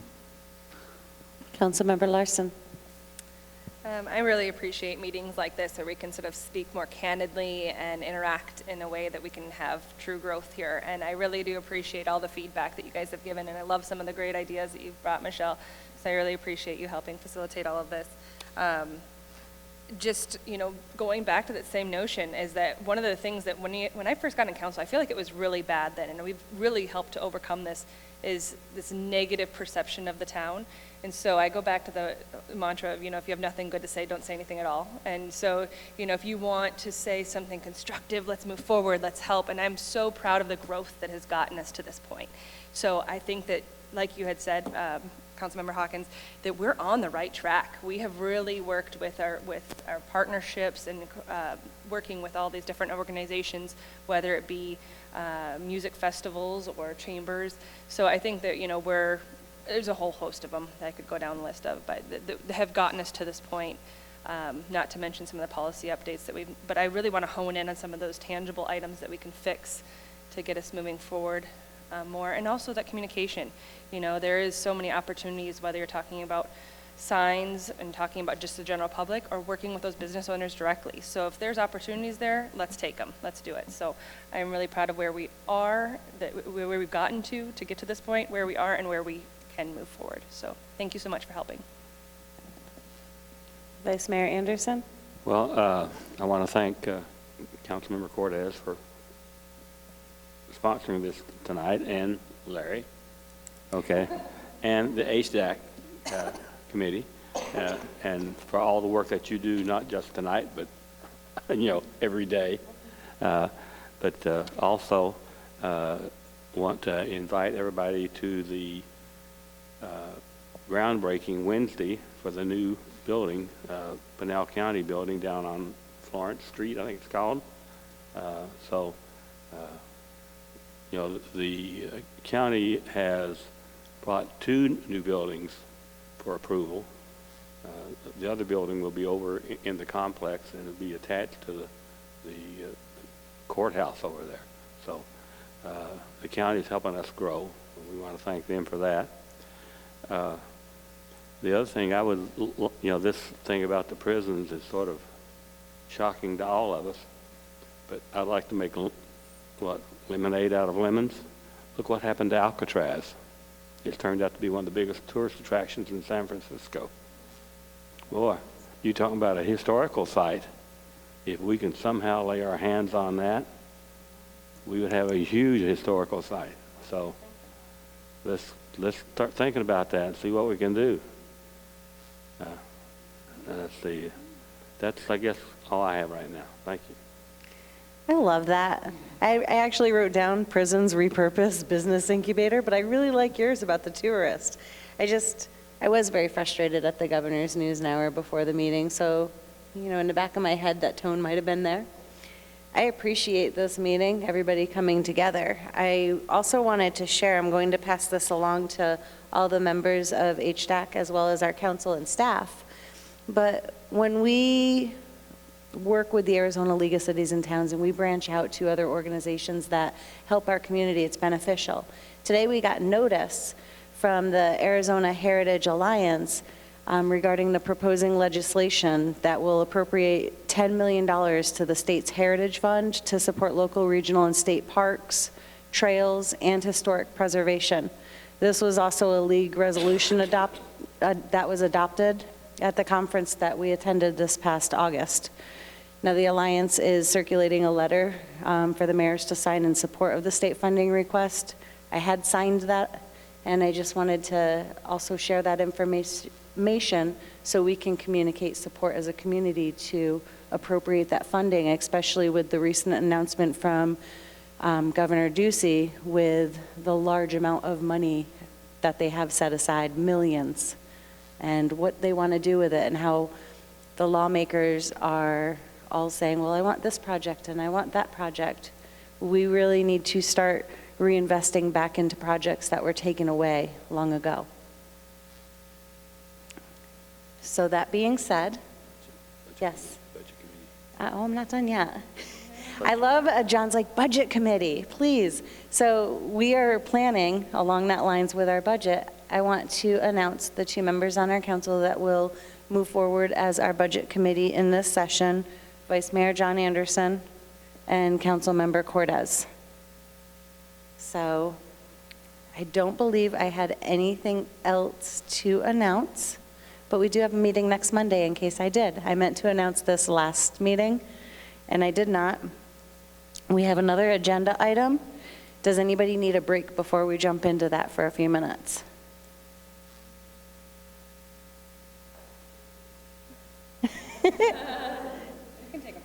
We could take a 5-minute break. Okay. All right. This next agenda item is our town council work session to discuss Chapter 32 of the Florence Code of Ordinance. Everybody's received a Chapter 32 town organizations.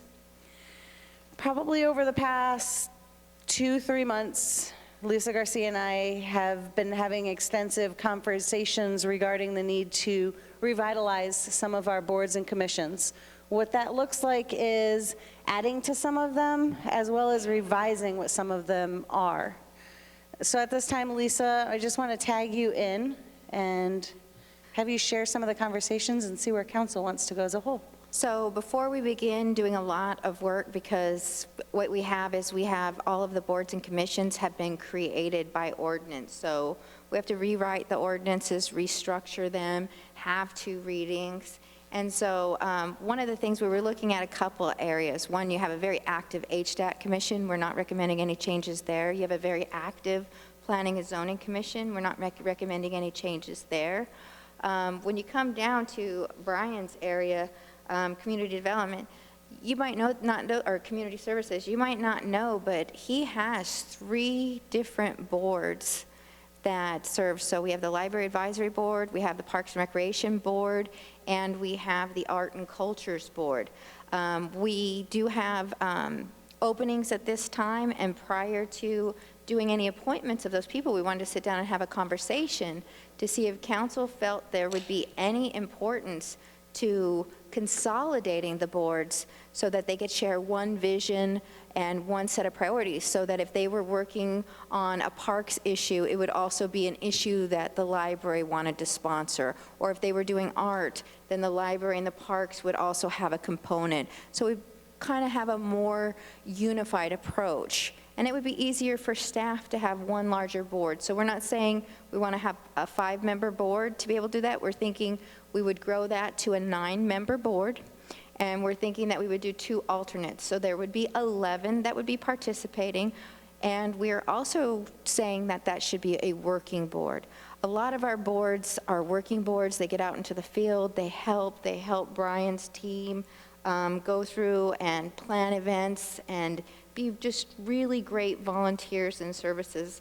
And so we're thinking that to activate them as a working board and to assist the Parks and Recs Department. Now, he hasn't gone back out and talked about this. We've had 1 or 2 conversations only. If you want to bring Brian up to the table, that's fine. But we have more recommendations. So that's the first one. Do we want to talk about that? Because it would be, again, we would be bringing back a consolidated ordinance. You would hear it first on the floor. We would have lots of discussion about it. We would talk to the various boards before doing it.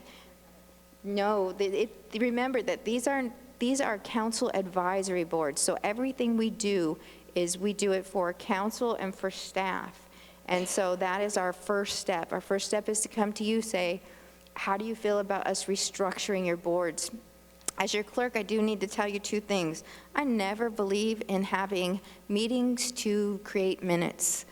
There has to be action. There has to be advocacy. There has to be, in an advisory capacity, they have to be doing things for the town, and they have to be interaction between the council. Council has to have goals, setting goals out, and then they're fulfilling the goals, bringing recommendations back. So it's very much, when you're a council advisory board, they're working with you to help you fulfill what you need to do. They're working with Brian to help Brian feel what he needs to do. And so that's my first recommendation, is being able to come back to you with a consolidated board. Next one is going to be a little bit harder. Town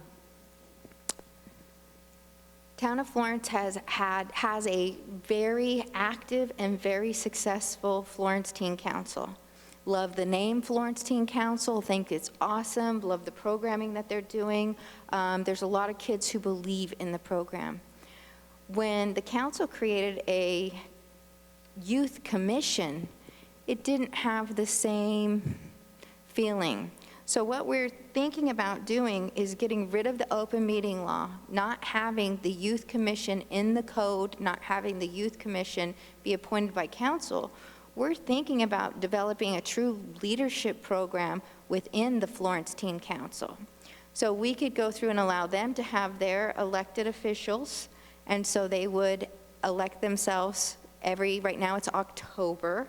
And then what we would do is we would set up a program to where council can mentor them right out of the gate.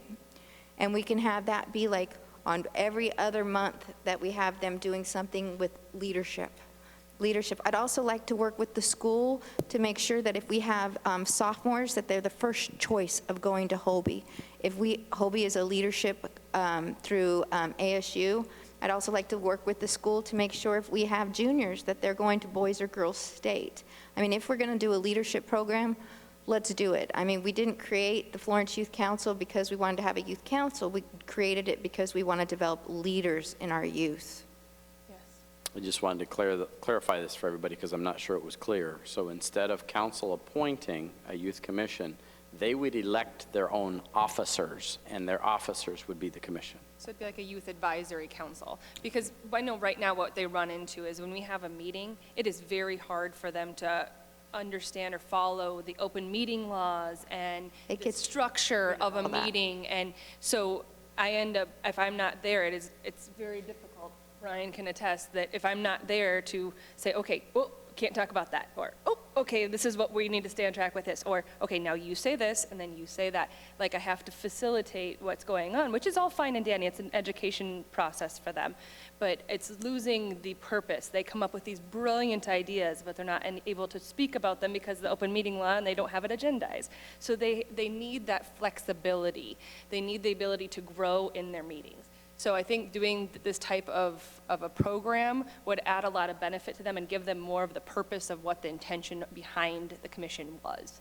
So I think that that's a great idea. And they can keep the hype. We can work with Brian, so that board of elected people, we would ask Brian, can you please bring those children to the League of Cities and Towns every year? And we can say those are the 5 or 7 that are going to the league with us every year to go through the youth program. We can make sure that that's a step up, the right kids are being in there. We can make sure that council has a mentorship role. We can also make sure that staff works with them to mentor them. It's exciting. You know that I love democracy as well, and so I would also be pushing us to work with the kids on a project to be able to do something important and be able to compete in a speaking competition to say we have ideas, we have thoughts, and our kids can get up and present them and do well at the League of Arizona Cities. This would still be under Brian, though, right?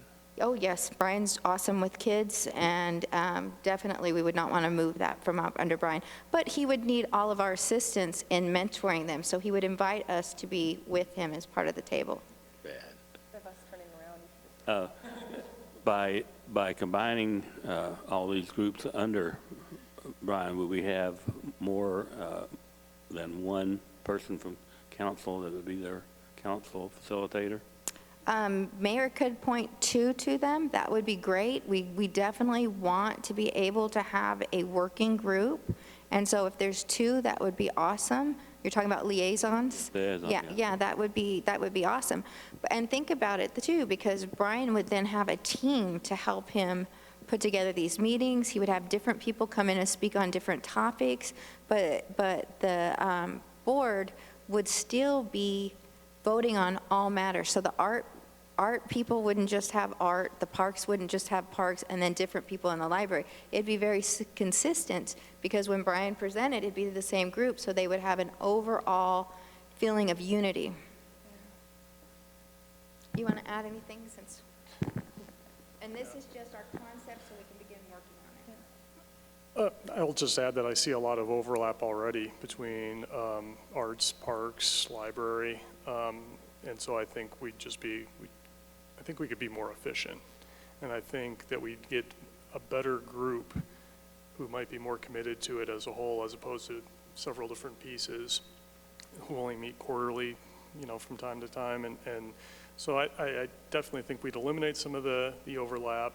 I think we'd be a little bit more efficient as far as our staff time and agendizing things, because I know that sometimes we've done stuff where we've taken it to the Parks Advisory Board and then it's gone to the library because it kind of it affects the facility, and where I think we'd be eliminating some of that, and it just would save time. It would be more efficient. And again, I think we'd probably attract more members to a combined commission where they can have a little bit more say over some bigger items that would, whether it's library, arts, or you wouldn't force people to choose so much in specific areas. Are you proposing then that the library be included with parks and arts? Because I could see parks and arts being included, but you're also proposing that the library is as well. So the people that serve on the boards, they wouldn't have any designation between those 3. Okay, so, okay, how do you see that that's going to? So currently we have, each board has 5 members, so we should have 15, but remember, we went out and just advertise. So what we have is we have 8 people that have current board and commission members, and then we would have 1 more spot to be able to fill, and then we would have an alternate. 2 alternates. But we're also going to do one more thing. Before we say, do you want to be on this board, we're going to contact each and every member after the first reading of the ordinance, of course. We want to make sure we get to the first reading and we have council on board. Then we're going to contact each member and say, this is going to be an active board. You are going to meet once a month, and you probably have a 2-hour meeting once a month. And this is what's happening, because you're going to have people who went from being quarterly, people who went from not meeting, maybe meeting 2 times a year because they missed meetings.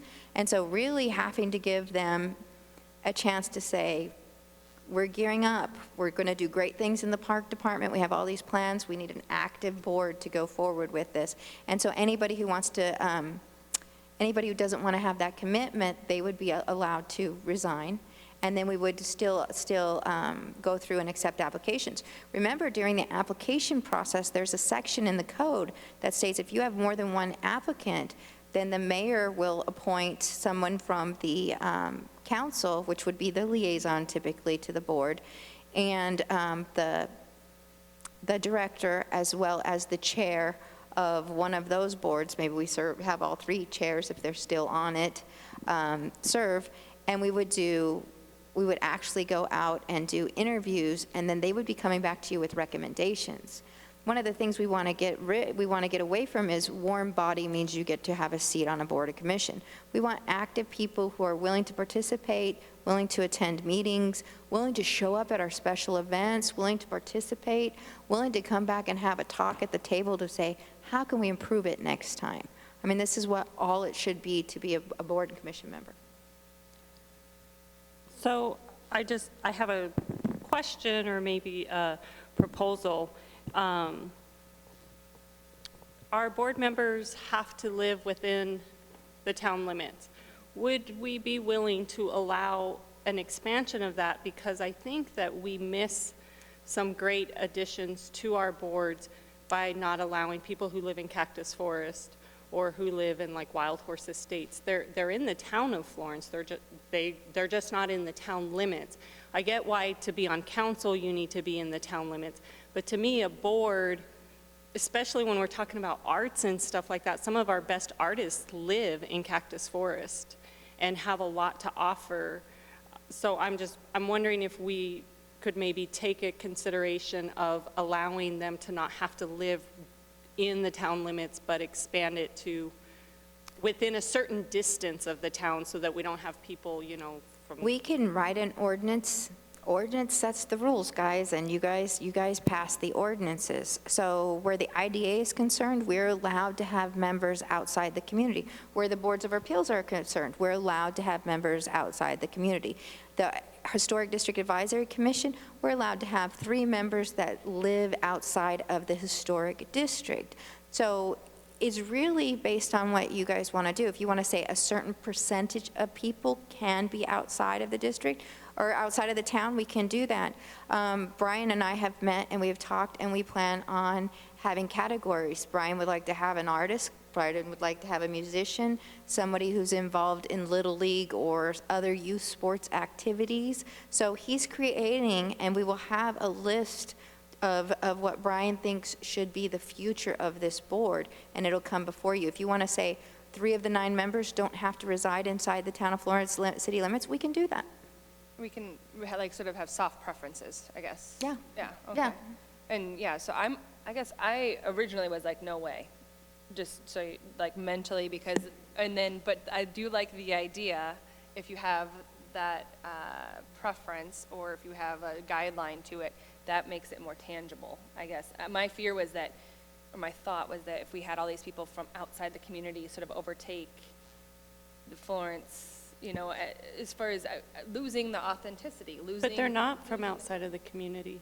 They're part of our community. But if you open it up, you can't say, I mean, maybe you could say Florence mailing address or something along those stipulations.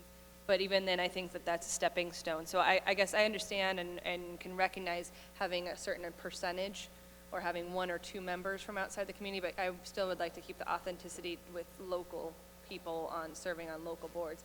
But I think that that's a tangible reach to have 1 or 2 members. So with your permission, we'll move forward on developing those. Brian and I will work very closely on both of those. Two more. Florence Leadership Academy. I mentioned the Florence Leadership Academy to you guys before. They are not, they are in a tough place with the ACC, and they have their nonprofit still, but they have $350 in the bank, and they would like to come back and be underneath the umbrella of the town of Florence. So when the Florence Leadership Academy started, they were just part of the town of Florence, and Florence did the Florence Leadership Academy. They were wondering if council would consider putting them as an ad hoc board until that they can get themselves back up and get their name back together. I wouldn't have any problem with that. Would they be citizens of Florence? They are, so the board currently, one person lives in Cactus Forest. Yeah. We can make that percentage rule again. Yeah. Okay. And ad hoc committees are easier because they're not bound by the code, so council can make a simple motion, and we can say naming the current board. I can put it on the agenda, and you guys can say that you're creating a ad hoc committee of the Florence Leadership Academy and allowing the current board to serve in their official capacity until such time that they are able to go on their own.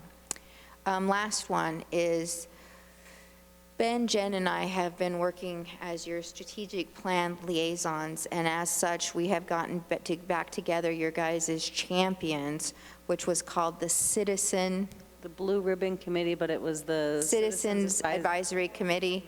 So we're asking if the council would consider making them a, what did we want to call them? Making them a committee to review like the strategic plan, our goals that we have going forward, and we would basically want to meet with them quarterly. Prior to giving council the quarterly updates, we would be giving this group quarterly updates saying, how do you like the presentation? What do you like? How's the work we're doing? One of the things that we did note was that when we sat down and we talked to them in the room, they were really happy with some of the things we were doing. They liked the way our community looks. They like the way that the improvements have been going, but they feel that we're still lacking on the communication side. You're going to hear a lot of that. We've been lacking on the communication side. So one of the things we want to do is we want to do some mouth-to-mouth communications, make sure that our business owners have the information, make sure those that are in a good place can share our message. We feel like this is a good place for us to brag about how good the community is doing, ask for input from the community. It's Harold, Chris, it's Peter from the Mount Athos, it's Boris. the Chamber. Come help me, Ben. Mike Chappelle. Mike Chappelle, it's Betty Wheeler. Here. And Henry Padilla. And we lost 3 other members. There used to be 3 other members that either moved out of town or did not want to participate. And so if council so chooses, we can put more on them, on the committee. But again, ad hoc committee meeting quarterly, they would be required to go underneath the open meeting law. If you did appoint them as an ad hoc committee, that means meetings, agendas, everything would come before council so you can see their thoughts, and it would be actually recorded. I like the ad hoc, and I like the conversation that we had about appointing the members that are already there. In talking with Mike Chappelle, who's one of the committee members, he came across a gentleman who's in the community with 25 years experience. His specialty is growing economic development, bringing in business, and he wants to participate on this as well. So in discussing with Lisa, we talked about what if we appointed the people that were already there with the ability to appoint additional. They also would like to call themselves the Blue Ribbon Committee. That was one member wanted to call himself the Blue Ribbon Committee. And if I do like the name because it's funny because if you go back to the Ford study, the 1989 Ford study where Ford was actually looking at how they were going to keep up with the competition. There's a big case study on it, how they kept up. They had a blue ribbon panel, so I'm sure that's where he came from. Genius. It's used throughout government all over. All of the government-appointed special committees are called blue ribbon committees, blue ribbon panels. Just something to consider. We could also continue the route of the Citizens Strategic Plan Advisory Committee. It's just, I wanted to share the feedback from one member that had participated. Also, this member is really already ready to gung-ho and talk with Mark Cowling and get some information out into the newspaper.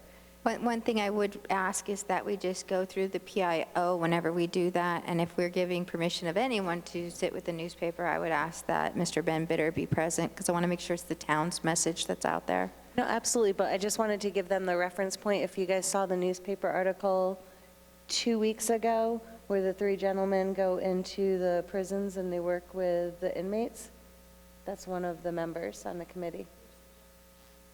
Yeah, I know. I was like, who Well, recognized Now we know why we have a communication problem. So it's exciting, though, and what it will do, like you were talking about, Vice Mayor Anderson, it'll give more opportunities for people to serve as liaisons, because that we would be combining one, removing one, but creating 2 more to where council would have the ability. Well, Jim Cheetah was on that original committee, and he's not here, so we have a vacancy. Yeah, we had 2 members that were actually moved out of town, and we have another member, Guy Rankin, who hasn't chosen to serve, so there were 3 members. I hate this little guy. Yeah. So, I think we could open it up for a couple more members then. all right, so would you like me to put both of those motions for the ad hoc committee on this meeting, or would you like me to wait till February? This meeting, please. Okay. You don't want to, at our 27th meeting, ask them if they would be willing to serve before we put it on? We can make those calls ahead of time. Okay. I already know 2 of the members will. Okay. Then I will add that to this agenda, and that's all I needed to talk to you about. You forgot one more part. I did. Under Parks and Recreation. Under Parks and Recreation, Mayor has asked for a special element to be included if we consolidate. Mayor, go ahead and say what your element is. Okay, so we've already started this wheel in motion about bringing in some healthy choices, healthy initiative for the community. We've brought in the Jingle Bell Jog. We have powwow, which is access to produce, fruits, and vegetables. When we're talking about this being a working committee, a lot of our volunteers already contribute. Looking at what else the Healthy Community, Healthy Initiative looks like, we have a state-of-the-art library community center. The local hospital in Anthem has offered to have some of their physicians come down, teach classes, whether it's on diabetes, healthy lifestyle choices, free screenings for the community. So these are partnerships that we can have with our stakeholders. Looking at, destinations, another organization is looking at partnering with our Parks and Rec. It's what was it called? It was like a prison break, but it was another type of a run. And, it would just draw more, where we partner with Core Civic and some of the GEO groups to have other opportunities, whether it's bike riding, running, walking, healthy choices, putting that under there. Thoughts? So are you saying that they would have another initiative underneath there that they would try to work on? Try to build and work some of those events. So grow the events that way. Anthem Programming. has their, and it's coming up. There's like a health It was wellness this weekend. day, and it's on the Sun City side. But they have all these partners that come, and they give free health screenings. And when I lived in Colorado, that was a big deal. It was a free day, and where I lived, it was like advertised everywhere. Denver, it didn't matter where you lived, and everybody could come. And every time it comes up, I think, oh man, we should really start that program where you can come, you get like a free eye exam, they do some blood work, but you partner with your medical facilities and stuff to come and offer some free health services, but it gets out people who normally couldn't afford maybe to go to the doctor, or somebody like me who just, I don't go because I don't want to go to 15 different doctors. And if you can get quite a few of them in one spot, I probably show up to that, get my breast exam and have my eyes checked and do everything at one time. And they have events for kids, and it teaches kids how to be healthy. And I think that's what you're kind of like talking about, or ideas that you want to give them. Is that kind of what you were asking us? It's exactly what I'm talking about. It's bringing in, and I apologize because I don't have my notes in front of me, but it encompasses so much. It encompasses those targeted fairs, those targeted activities, events, seminars. There's different spokes in it. Yeah, I mean, it certainly is an initiative that we should be taking a part of, but, I think it's important to recognize, like we just talked about, collaborating with other entities, and since we already have this fair that's going on, if we can do sort of the music festival type approach where we say, hey, you're doing a great thing, we love what you're doing, let's come alongside of you and we'll just support you as the town and promote this, maybe get the senior center to bus people from down here, I mean, do something promotion-wise. There's other opportunities where we can collaborate with other entities, who knows? But we have to do things like that, because that's where I think the biggest disconnect.